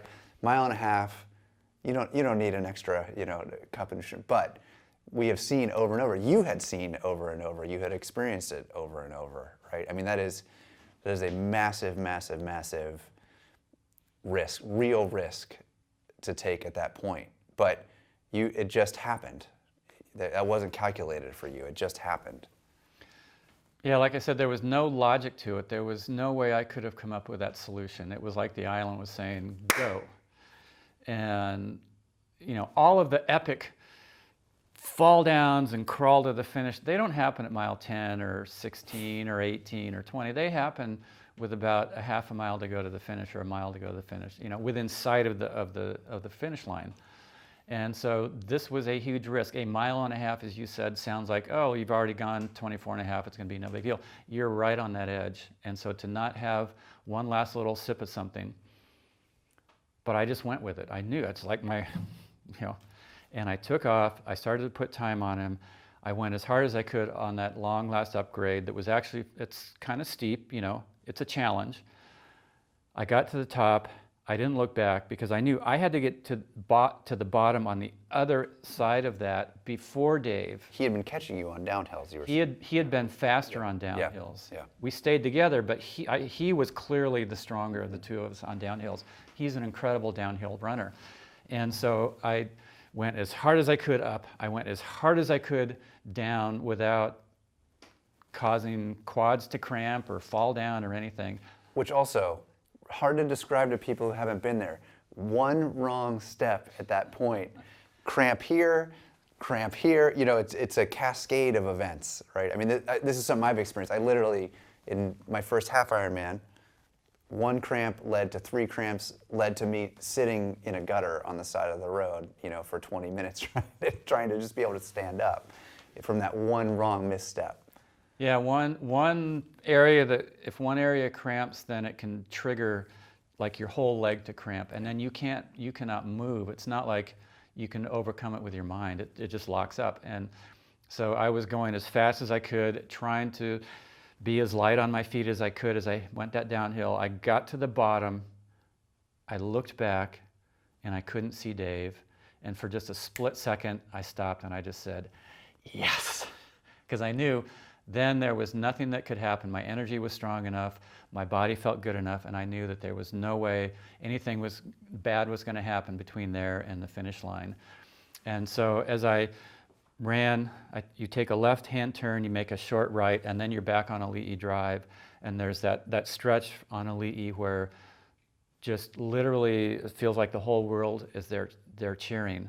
And as I went down that last long stretch toward the finish, it was like 7 years of trying, of disappointments, 7 years of having to regroup and come back over and over and over from those races that didn't turn out the way I'd hoped.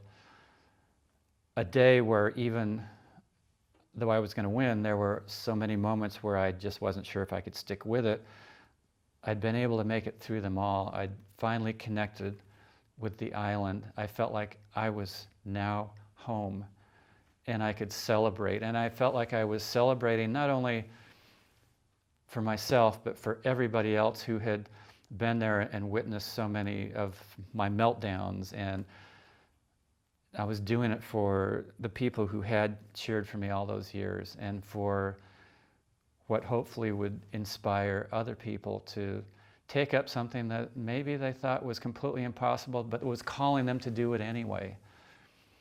And so I was running that last stretch, and part of the time I had this like the biggest smile on my face that I'd ever had, and then other times like tears were coming down my face because it was so intense and raw and emotional. And for the first time, I could just let loose.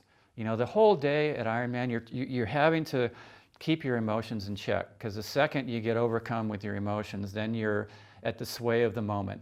You either feel great and you're running super, and then all of a sudden you're not feeling great, and then it completely drags you down.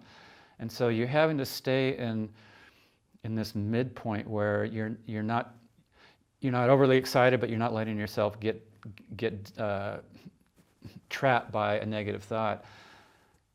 In that last stretch, I could just let down, and the rawness of the pain that had been on my body for miles and miles and miles, it's like it washed away, and I could just celebrate and say thank you. Thank you, I've finally done it. And I crossed the finish line, and it was just this, it was like just this complete elation, and it was a relief and it was elation. And, I couldn't have scripted that day, but if I was to say what would be the best way to win the Ironman, I would say it would be to beat Dave Scott on his best day. He broke his world's record that day by almost 18 minutes. He went 18 minutes faster than he'd ever gone before. I did my best time to that date by almost 30. The differences in our time at the end was 58 seconds. Very, very small difference.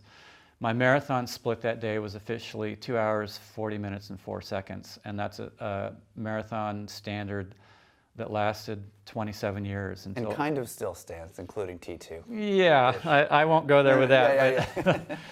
Yeah. Officially, Patrick Lange broke it in 2016. Yeah. He went just under 240. Yeah. But at the time, I didn't know what that meant. I didn't know what that race meant as far as the epic battle. I knew it was something that obviously Dave and I had never had before.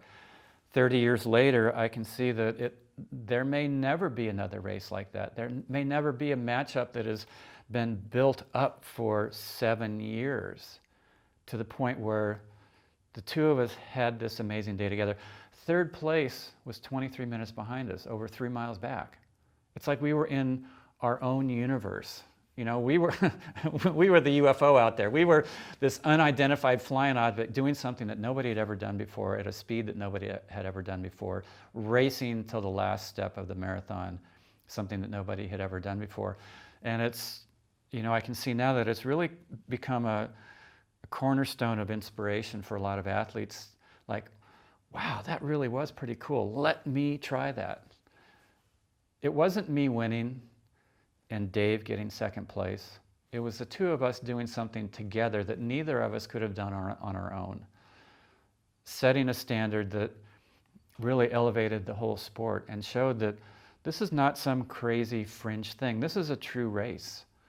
And maybe that was the greatest race ever run that Ironman will ever see. I don't know. It doesn't matter. It will be one of the cornerstones of legacy that really defines the sport of triathlon, that defines endurance events, that defines what can be done when heart and soul and commitment and tenacity, that's a word that Dave uses for his racing, when all of that can come together in two athletes at the same time on the same day, driving each other to a level of performance that neither of us could have come close to on our own. And so it was really kind of a cooperative effort, even though I wouldn't say that, we wouldn't have labeled it as cooperative at the time. Yeah. It was a tough competition. Yeah.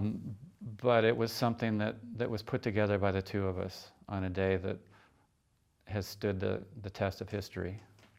Yeah, I think it absolutely defines a large piece of the pie of the spirit of the sport, and I think what draws so many people to it. And I think just that word courage in the moment, on the marathon, when it came to you in the moment, before the race, when you sort of foresaw that it was going to require that, but also just the courage to go back, for that seventh time, for that seventh race, to get after it, to do something that in your mind, you were bad at, right? In the sort of in the context of the sport and your ability, I've heard you describe how I was like, this just isn't for me. I'm like, that is not my race. I'm not built for that. I'm not cut out for it. It's different. But I think that courage to take on those things that maybe we don't feel like we're equipped for at the time is just it's such an incredible visceral part of the sport, and it's an amazing experience to be one of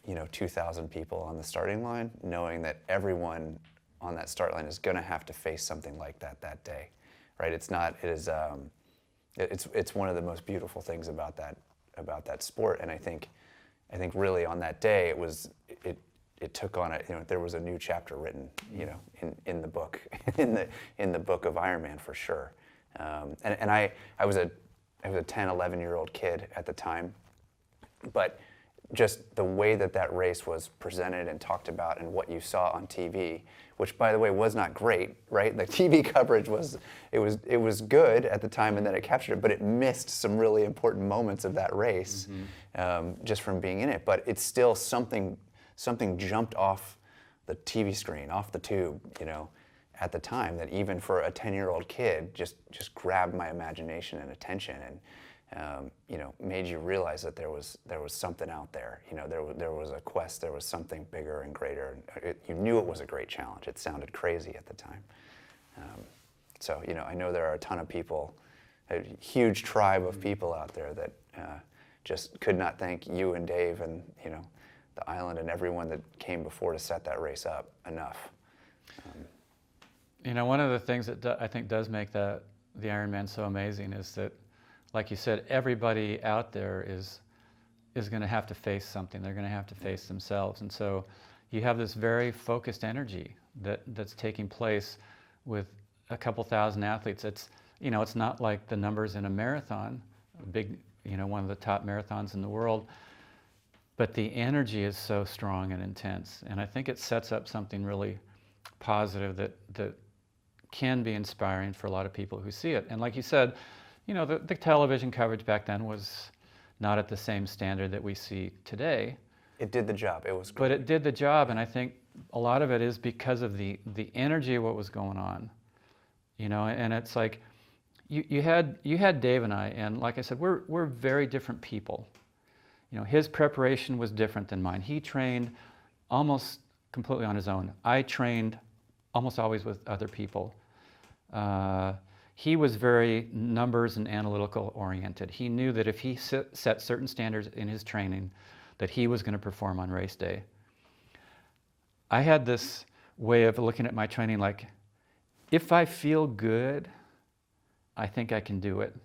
But I have no idea what number I need to hit in my training to have a day that will be enough to be the champion. And so we just had these very different numbers. And even like that moment in the race where I was ready to throw it in. I got sucked into the dark points of everything just being flooded back into my being. I had that vision of Don Jose. Here we are, Dave Scott and I, in the same race. He's thinking about the next aid station and how his form is and where he's going to, pull away and all this probably analytical stuff. I'm seeing this image, recalling this image of a 110-year-old Huichol shaman that I had seen in a magazine 2 days earlier. Completely different realities, and both of us are staying on task because of what we're experiencing out there. And it was so intense for both of us. But that intensity set up this energy that, again, came across to everybody who watched it. And those are precious moments in sport. Probably everybody has seen something, some sporting event that just either brought them to tears or got them motivated to do something that they never thought they could do before. And that was one of those days that seems to continue to inspire people when they actually dig into it and look at it and see the history. Like I said, end of 1988, I wasn't going to go back. Even in the middle of the summer in 1989, I had done the ITU, first ever ITU Olympic Distance World Championship in Avignon, France, August 6th. I won it. I'd spent 2 months not even thinking about Ironman, doing short distance races, doing a lot of speed work, no endurance. That was a big risk because you take 2 months out of the middle of the summer and don't do anything long, I might lose the endurance that I would need in October. Well, I didn't care because I had never won Ironman anyway, and ITU World Championship, first ever, that would be a cool thing to win, which I did. I got home, Boulder, Colorado, a week later after that win, an amazing win, amazing race, another story. I was at a swim workout, and right before the main set, I thought, oh geez, I gotta go to the bathroom.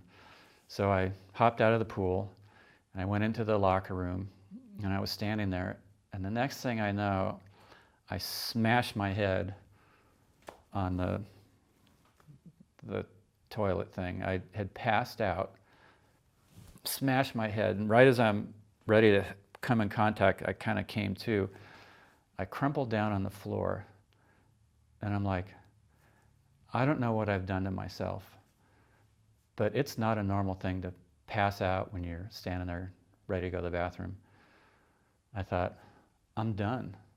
I'm not going to do this sport anymore. I don't know what I've done, but if I'm passing out because of some physical effort that I'm done, I'm risking the health of my life. I'm not going to Ironman. I'm going to go finish this swim workout, and then I'm done with the sport. So again, for the second time, that race wasn't going to happen. You know, fortunately, all I got was a big knot on my head, and I pulled the swim cap over it so that, you know, people couldn't see when I got back in the pool, and it took me a while to pull myself together. And a couple days later, after not working out, I actually kind of started to actually really feel fresh. And then my perspective changed, and it's like, okay, I do need to go back. Yeah.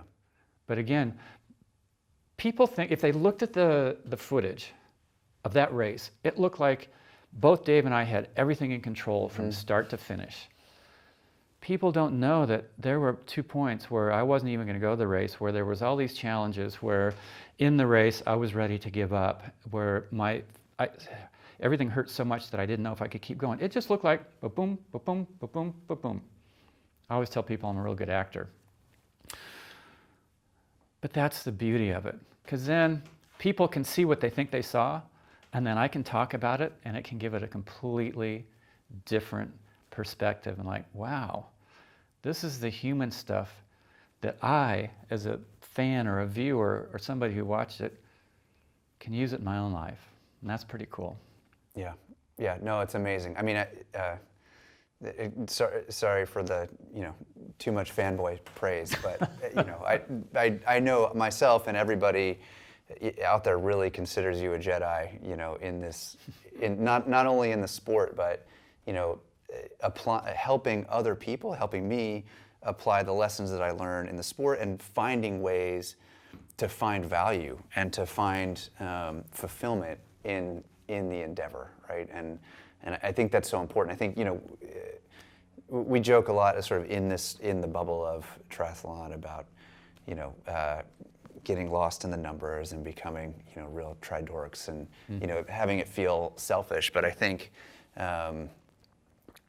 I personally feel like your approach to the sport and to coaching and to sharing what you've learned makes it so rich, and has made my life, given me new perspective that I apply to all areas of my life. Not just the few days that I'm out getting to compete in a triathlon, or competing with myself. So, again, massive thank you for that. And I think it's important to let everybody know that you guys have done an incredible job of chronicling more detail on this race. We're spending some time going deep on sort of your mindset and what you thought about that race, but tell everybody where they can go to find even more, about that race from you and Dave's perspective.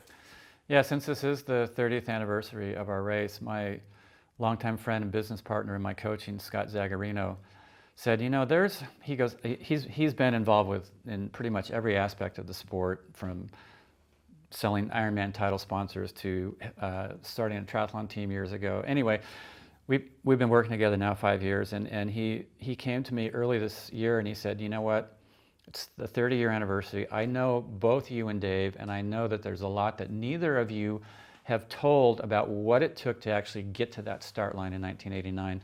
And he said, this is a year to tell it.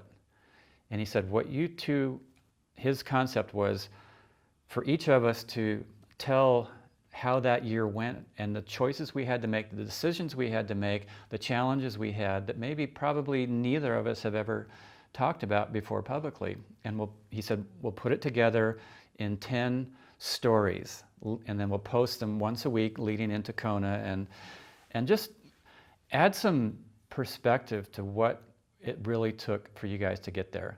And so we have been doing that. Scott publishes the stories once a week, every Thursday. It's called 1980. The website is 1989thestory.com. And Dave and I actually start, the very first story was kind of, the preamble was both of our races in 1988 that turned out nothing like we'd hoped. He had to drop out before even starting. I thought I could win. I had 3 flats. And that sets the stage for the decisions, choices we both made building throughout that year. And so people are really loving it. We've posted at this point, about half of them, they're going to keep going up. And they're just a fun read to really get perspective on what each of us did, but also how different each of us, our approaches were. And to see that even though it was very different, we both ended up with basically the same race. So there's many ways to get ready, and there's many aspects that go into how you can get ready for a great performance athletically.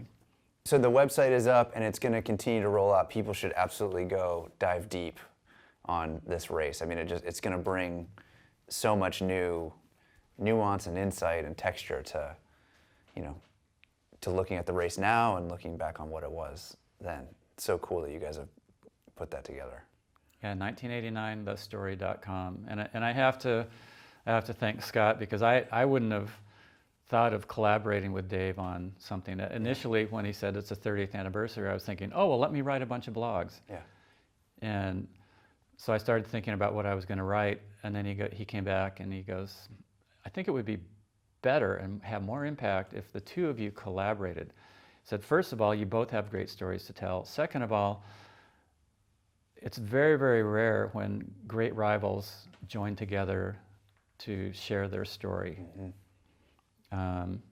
Maybe one of the few that I've seen was one of the 30 for 30s with Chris Everett and Martina Navratilova. They had a great rivalry, but they seemed to be able to talk about it, with respect. And Dave and I had a great rivalry, but it was built out of respect. It wasn't that each of us wanted to beat the other guy because we thought the other one was a complete jerk. Yeah. That's not a healthy rivalry. Ours was healthy because we each had a pretty big dose of respect for the other one athletically and as a person. And so, sure, I didn't send him Christmas cards, and he didn't call me up to go have a donut, but we respected each other. We kept our separate lives when we were racing. When we saw each other, we might acknowledge a great race that the other one would have had, but never did we ask, how's your training going? We basically never trained together. We might end up at the pool together, mm-hmm. but we didn't coordinate workouts together like I did with a lot of the other top guys. So we kept things very separate, and we stayed away from the trash talk with each other, because we knew that didn't amount to anything. It's more like we both like to have our races speak for what we could bring, not to, Yeah, and you guys are such great both ambassadors and coaches and contributors to the sport to this day. I mean, I feel like you guys being there at Kona, the years that I've had the opportunity to be there and see the race, having you both there is an awesome part of that experience. It's just great.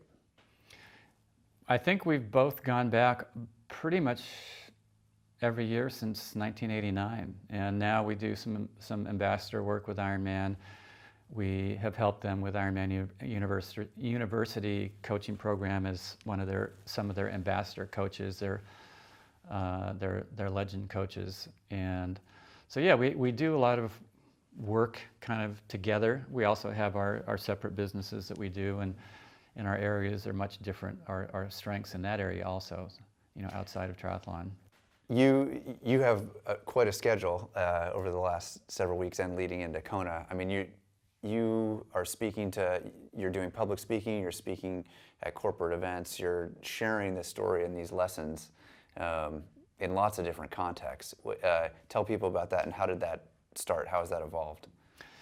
Yeah, I love sharing my stories with athletes, but I also really love sharing the stories in a business environment, in a corporate environment, with people who are facing challenges in what they're doing, but in a very different realm than sport, because the tools for staying on track, staying focused, finding the solutions, the process is very similar, and the tools to stay engaged are very similar. And so it's really fun to share those with people in a business environment. And this year especially, I've had a lot of opportunities, more recently, maybe because of the 30-year anniversary of Ironman, to actually do that with some pretty big companies. So I love doing it. Dave didn't connect with that side of telling his stories as much as I have. So it's really fun for me to be able to do that and to continue to inspire. And the cool thing in the corporate environment is that, there's always a few triathletes in the room. There's a lot of people who have never heard of 1989 or Dave Scott or Mark Allen.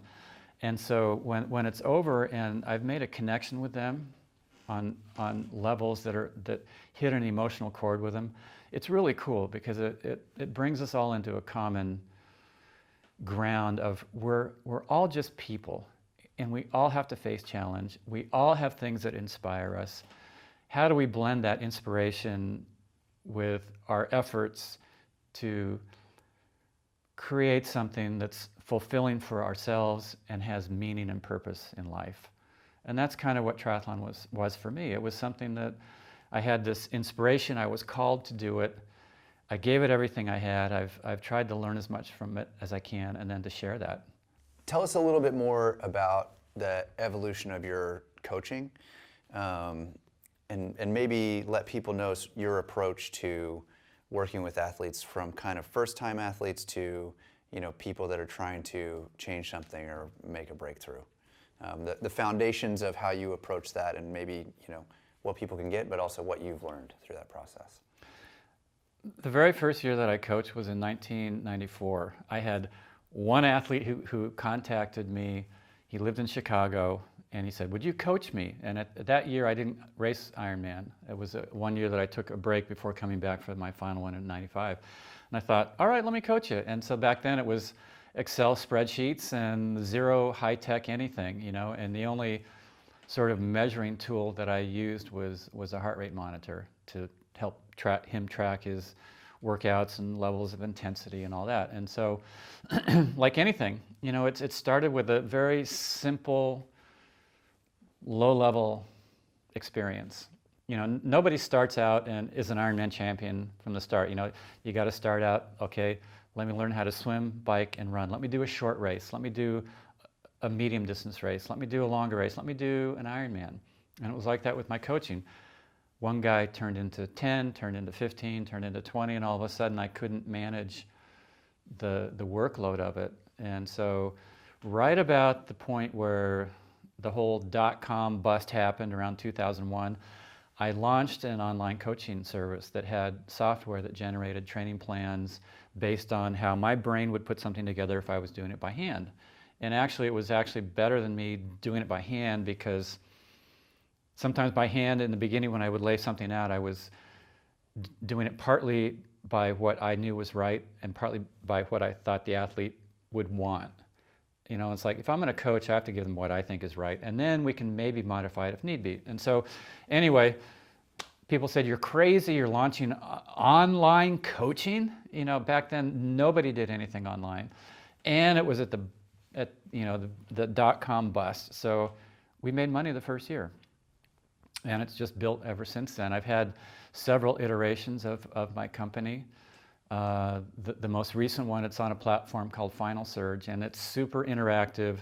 You know, all of my coaching is still based on splitting workouts into aerobic, anaerobic, giving people enough base training so that they build a foundation of fitness before I really have them doing a lot of harder, faster stuff that is high demand on the body.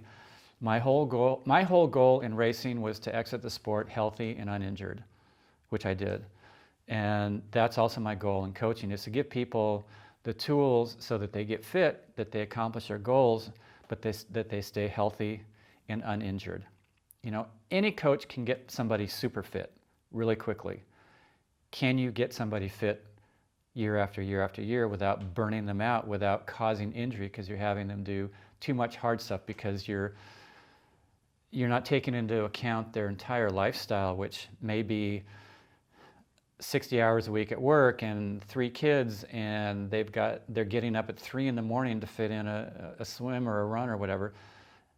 I also try to focus on the balance of life, because that's when somebody's going to have a great experience. That's when they're going to absorb the training.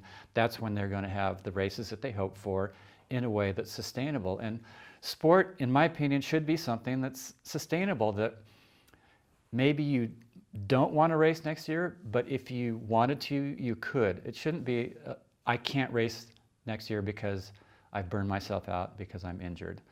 And so that's my whole focus in the training, is give people a great experience. You know, from beginners all the way up to top age groupers. I pretty much don't work with pros. I love working with age group athletes. You know, that's who I am. I'm an age group athlete now. You know, I'm not a top pro. Those days are done. But I gained a lot of experience that came from not only researching and looking and always continuing to try to evolve what I bring into coaching, but also the experience that you'll never get in a book. That's what I bring.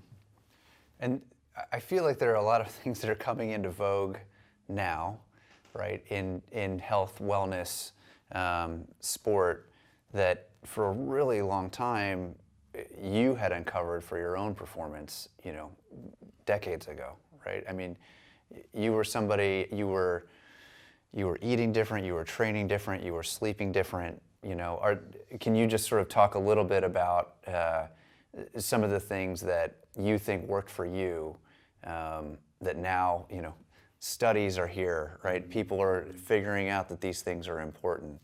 I think that's super valuable for people.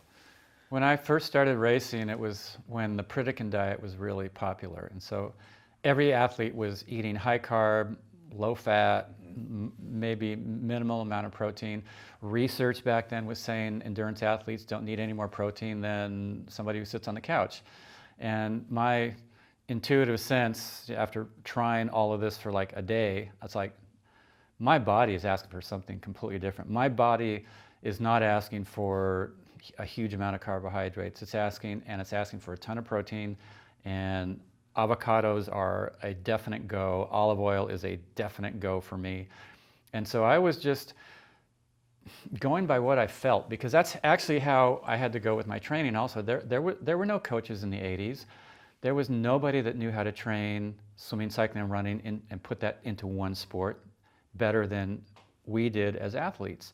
So I made mistakes. You know, I got overtrained. I did stuff that wasn't smart, but then I learned from that. And so, you know, now things have kind of come full circle. You know, people are actually seeing that, yeah, if I eat more balanced, my body's going to be balanced, my energy levels are going to be balanced, my hormone levels are going to be where they need to be. I was the king of sleep. You know, I got a lot of sleep. I would train hard, but when I got home after a day of training, I didn't think about triathlon. I didn't obsess about what was going to go on tomorrow or the day after that or the day after. I wasn't analyzing everything that had happened on this day. So when I went to bed, I slept great, and I would take naps. Research is now showing if you take an athlete and give them a couple extra hours of sleep, their performance will go up more than if they had taken EPO. Sleep is legal, you know? And so all of these things that I just did, I don't know if you call it naturally, but by trying to tune into my body, are now being proven as really valuable tools that people can use to have great performances, to be healthy while they're training and pushing their bodies. And even the way I approached that balance of base work and speed work, there, now it's very clear, you push things too hard, your adrenal system gets tapped, you can get depressed, you can get sick, just all of these things happen that you don't want to have happen as an athlete. And so keeping that in check, in balance, helps bring you into a state that's even healthier. And so, markallencoaching.com, that's where I get to put it all out, and to share that part of the experience and the knowledge that I gained through my racing. Yeah, and I think on top of all of that helped me, and I also feel like it may have been my swimming background. It's also just part of me, but in the limited time that I have to go exercise or work out, I want to go fast. I want to push it. In swimming, I felt like if I wasn't literally puking in the gutter, or in a trash can in the middle of workout or at the end of workout, that I had not taken advantage or not worked hard enough, kind of thing. And I think your coaching and your approach and your philosophy, forcing me to understand that I was building an aerobic engine and I needed to approach this in a different way, and I needed to approach, going long in an Ironman, that was a worthy challenge in and of itself. It was so valuable for me, I mean, trying to run at a lower heart rate for a long period of time was so difficult and so challenging, and still is as you're trying to improve, but just made enormous differences for me personally, and got me to a start line and got me to a finish line successfully. So I can't speak more highly of your approach and plan for people who have a lot of stress in their lives and are very busy and all those things. Genetically we're 99.5% the same. So if you took our DNA and put them side by side, you wouldn't be able to tell who's Kurt and who's Mark. It would look the same. So that little genetic difference is what gives you slightly different eye color, it makes you tall, makes you short, all those, but the physiology of how our body works, all of that stuff is the same for every single one of us. And so what I have tried to do, and this is actually a lot through the influence of Brant Secunda and the Huichol tradition, the Huichol people still live a very traditional life in Mexico. They're very physically active. They live and work with the earth. They grow corn, they grow beans, they don't have electricity in a lot of the areas. So their life is very traditional. They're moving. They're in nature. They're very healthy. Don Jose lived to be 110 years old. That's a testament to how to live a good life. And so everything I do with my coaching, I try to simulate something that is the way we were built from ancient times to survive. Okay, so our ancient ancestors weren't running up and down hillsides day and night doing speed work. Everything was a fairly steady move, and that built health. They're outside, they're in nature, they feel good. They do a little bit of fast stuff to get away from danger. That's your speed work. They were carrying loads, they were moving things from place to place from time to time. That's your strength work. And they were in community. Those are your training partners. And so, Brant and I we have retreats we call Fit Soul, Fit Body, where we integrate those themes of living traditional lifestyles and bringing that into a way in the modern world where you can be a great athlete because you're living balance. You can have a better lifestyle because you're healthier, you're working with getting rid of negative emotions. You're taking time to look at the ocean, to watch a sunrise, a sunset. You're taking time to disconnect from all the busyness to actually feel and experience peace. And it's crazy because you think, well, do I have to practice feeling peaceful or happy? Yeah, you do. It's just like anything else. The more we can have experiences day to day for just 5 minutes, 10 minutes where, okay, then that resets everything. And that makes all of the challenges much more approachable and manageable. And so those are great retreats. That's a real focused way to integrate sport and spirit together. And it's something that I did sort of almost by accident, when I was racing those early years, and later on through, a lot of the guidance with Brant. It's what I try to bring as a perspective to the athletes that I coach now. I say, sport is just one part of your life. Don't let it overtake everything, but use it to enhance your life. If sport is adding to the stress in your life, we're not doing it quite right. Yeah. Let's see where we can make some shifts so that the whole ball of wax works better for you.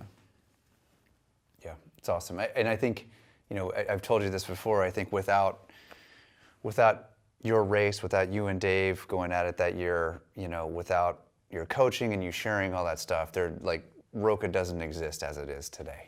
I think we, Rob and I have taken maybe through osmosis, some of that philosophy and that approach into the way that we try to build products and experiences for people. And, at Stanford, the product design school there was incredible, but it was mostly focused on human-centered design, right? And it wasn't about, engineering something that's, harder, stronger, lighter.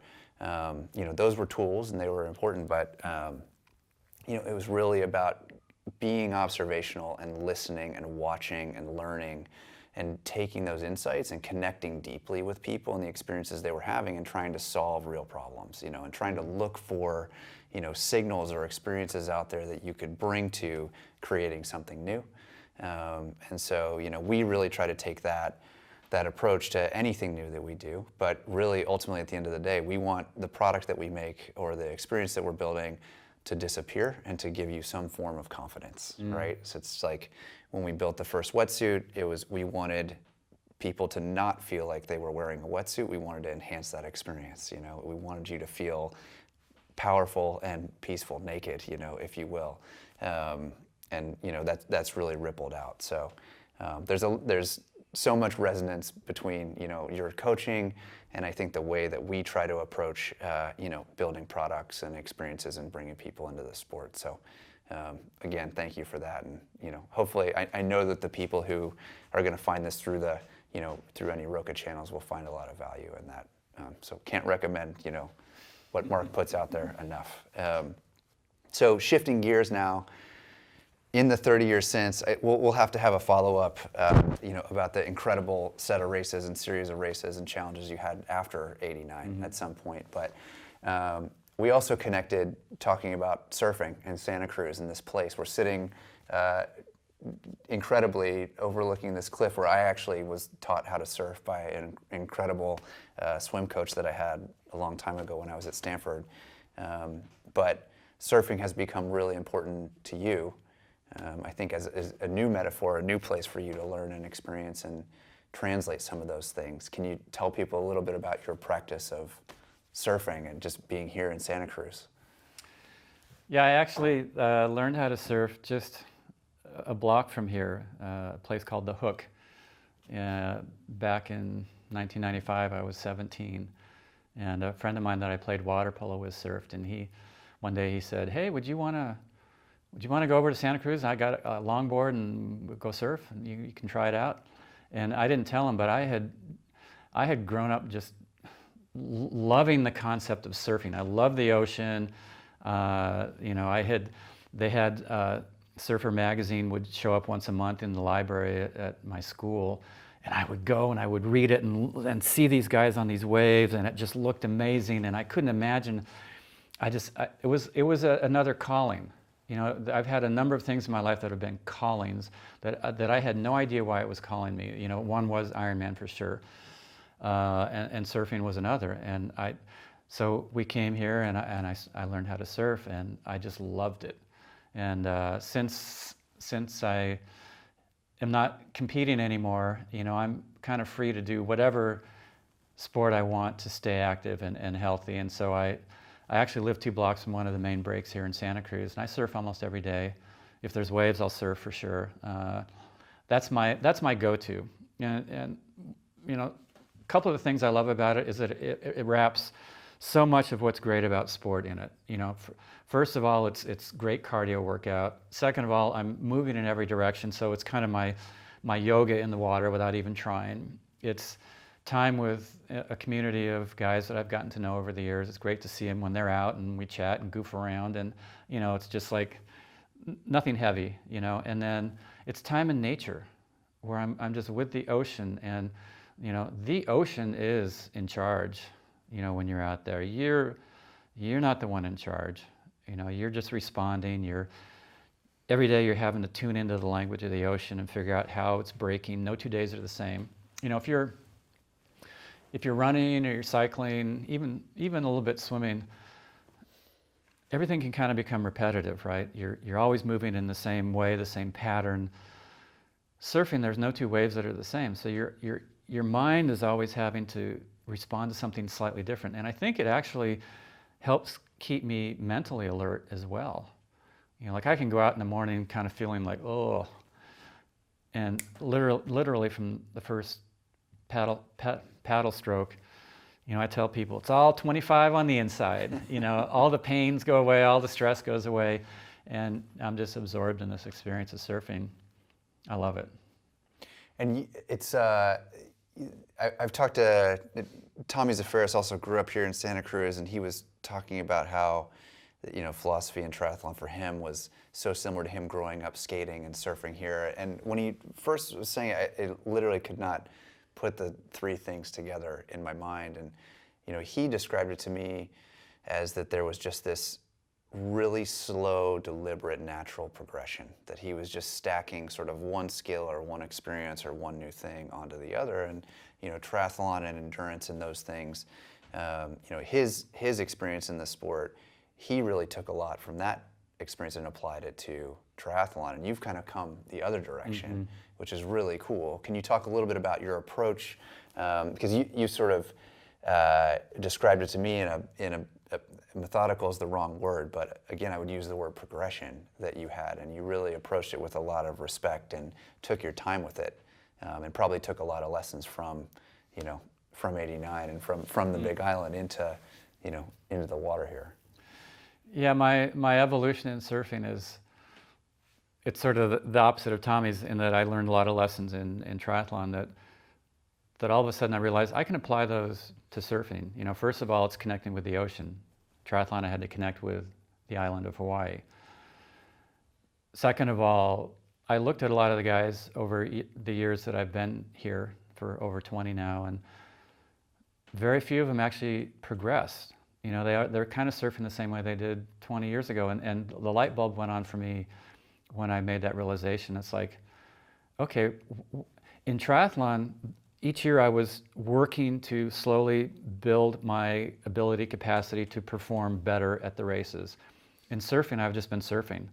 And so I thought, okay, let me just break it down. In surfing, there's a few aspects. There's the takeoff, catching the wave.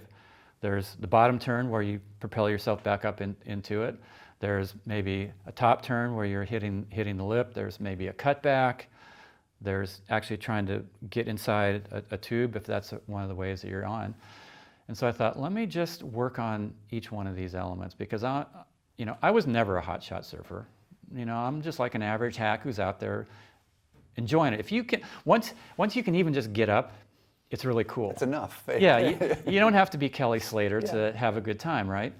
And so this was a number of years ago, so I just started working on my takeoff to try and get that a little better so that it was more automatic.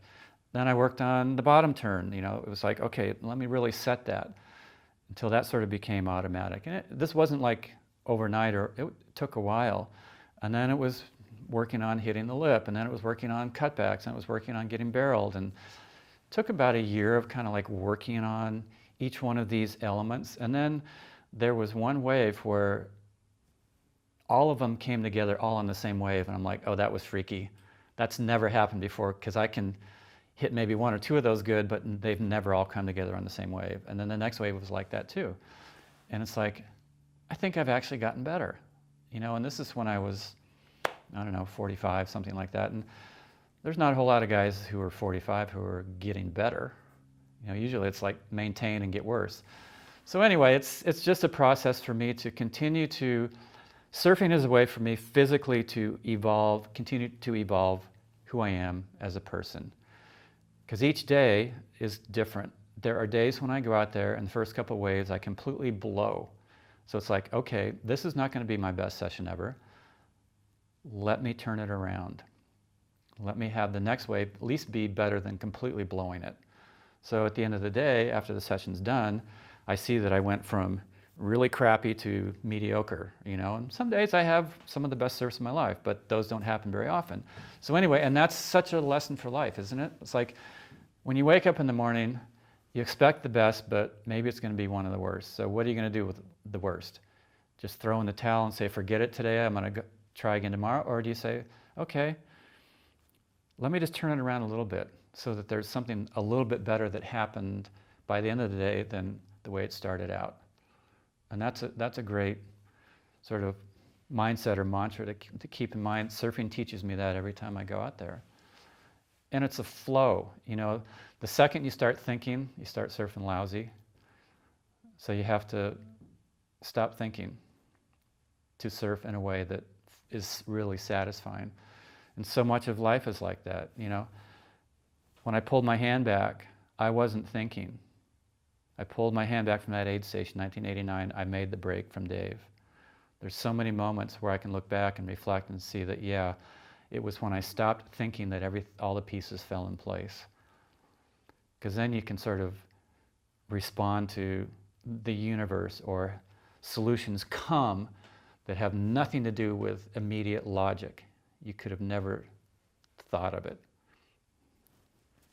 Do you feel like, I feel like you're very aware of things that have appeared in your life or come to you that have become tools or catalysts to either overcome or experience something or try or do something new or outside of the expected. Do you feel like now those are things you look for or are more aware of?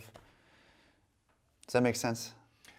I missed the question, kind of. So I feel like in your retelling of this and recounting it, it's very clear that there are these either moments or experiences or people or objects or feelings that came to you that became really, really important tools or really, really important signals.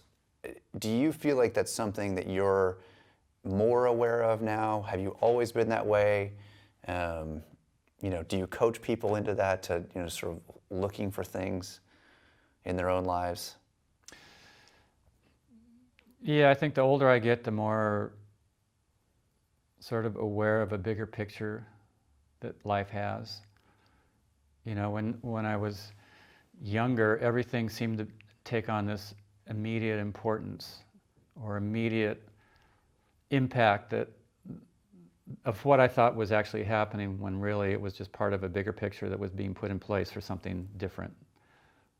You know, so like when I was having the bad races in Kona, I was, oh, poor me kind of thing, and I'm a failure and all that. But I realized it was the tough races where I didn't win that actually taught me the tools that I needed to have to go in and have 6 great races and to win 6 Ironman races. And so there's so much of life now that I seem to be seeing from a bigger perspective. And so I still get challenges. I still have my stuff that pushes me to the absolute limit, but I seem to be able to stay with it in a way until it transforms without worrying that whether it will transform or not. You know, I can look back, there's nothing that I haven't ultimately been able to handle and to manage and to move beyond. And so even in the moment now, when stuff is difficult and challenging and impossible, it's easier for me to just kind of stay with it and go, okay. And I try and share that perspective with my athletes, especially when something does happen. Maybe they have a bike crash, or maybe an old injury that was festering for years actually stops them from training. Their immediate thing is, oh no, it's death and doom, I'll never be able. No, you'll get beyond this, and be patient. Come back in a way that doesn't make it recur again and again and again. So it's, yeah, the whole thing just keeps building. And you know, like I said, Brant said, keep learning every day. And the more you learn, the more, I think, perspective broadens and becomes more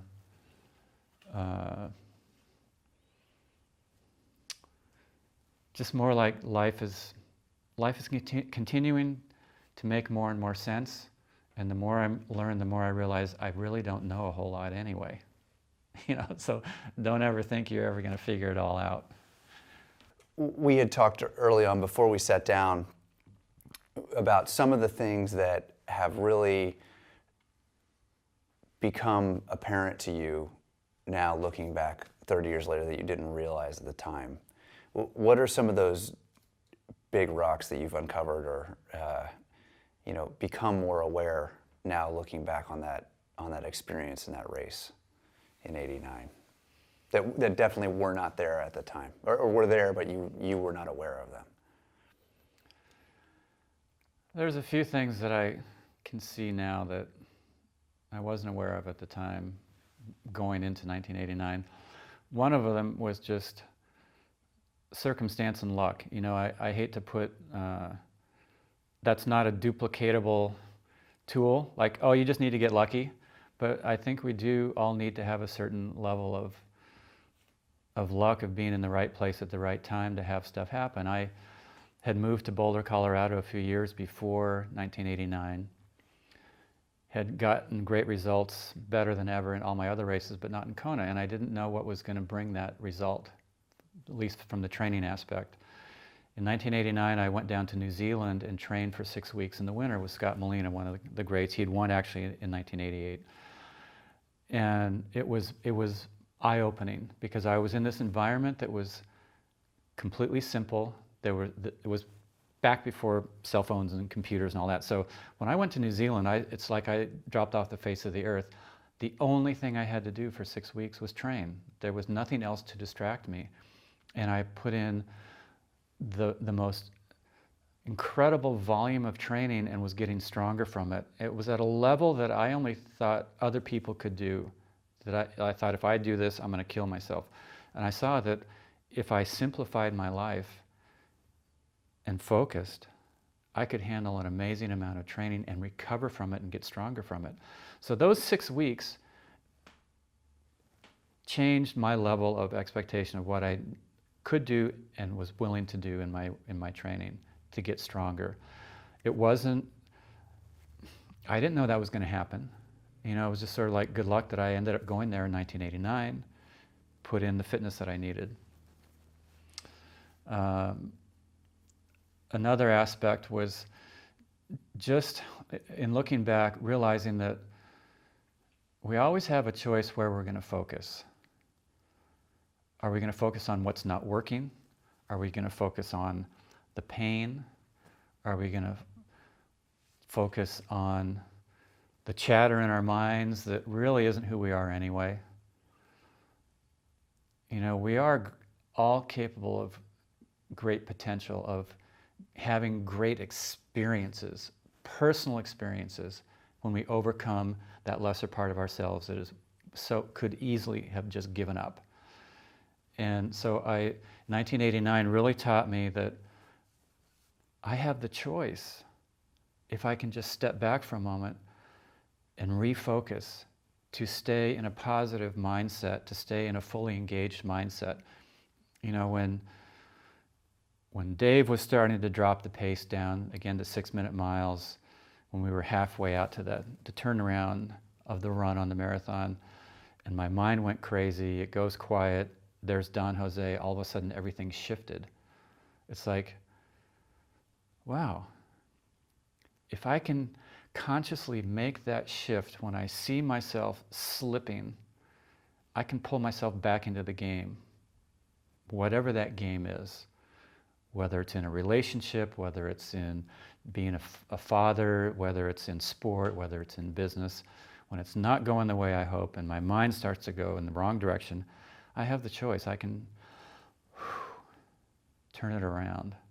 And at the time, I didn't know that's really what had happened, or that I could repeat that, or that I should practice that so that I get better at it. And that became something really significant for me. And I also learned in 1989 that so much of life is just feeling at home no matter where we are. And this is something that I had never felt at home on the Big Island. It was a trauma unit for me. It wasn't a place of solace and peace. But from 1989 forward, it was a sacred place for me to go to feel at home, even with the intensity of the environment, even with the challenge that I knew that I would be facing in the races that would come after 1989. And, Brand actually emphasizes this. He said, you should always feel at home no matter where you are. And I have to remind myself of that in a lot of different situations where I place myself in a circumstance where it's not my natural place to just feel good. Maybe it is with a corporate audience that I've never spoken to before, a type of audience. It's like, okay, what's going to connect with them? I need to feel at home here so that I can just share my stories and see if I can connect with them. It's the same with coaching. Like, somebody approaches me with a problem that I have no idea how I'm going to handle it. It's like, wait a minute, you're getting pulled off center. You're going to be there. Okay, do what you want, coach. Or are you going to be the coach who's going to say, all right, this is what I really think would be best for you, and here's why I think it. And so, what do you think about that? And so, we always have that choice, don't we? To either go down the road that's not going to end up anywhere, or the dark road that'll definitely sink the ship. Okay. There it is, the quiet space. Now those real answers can come. Draw the hand back. I was quiet. Draw the hand back. Win the race. Somebody calls it the don't grab the Gatorade moment. Totally counterintuitive. And research is actually showing some of this. Like, they're showing that the creative problem-solving part of our brain is working at peak capacity, not when we're working on the problem, but when we're daydreaming. Mm-hmm. And Einstein said that. He said some of his greatest insights came when he was riding his bike. Mm-hmm. So you want to change the universe, go ride your bike, but daydream. Don't focus on your power or your heart rate. Daydream. And that's when amazing answers are going to come to you.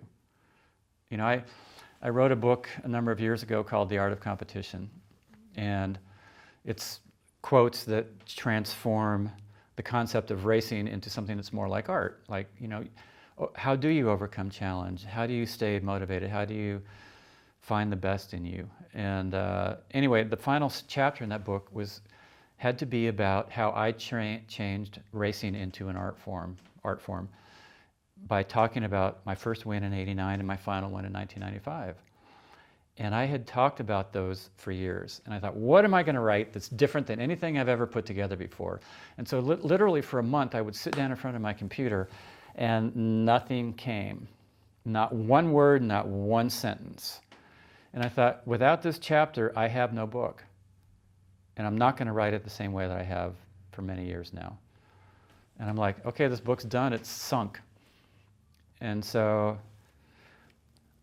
I went out surfing, and I was sitting out there, and I wasn't even thinking about it. I was just kind of looking around and daydreaming, and I put myself outside the whole pack of guys, so it's like, even though there's a bunch of guys, it was just me in the ocean, right? That's the beauty of surfing.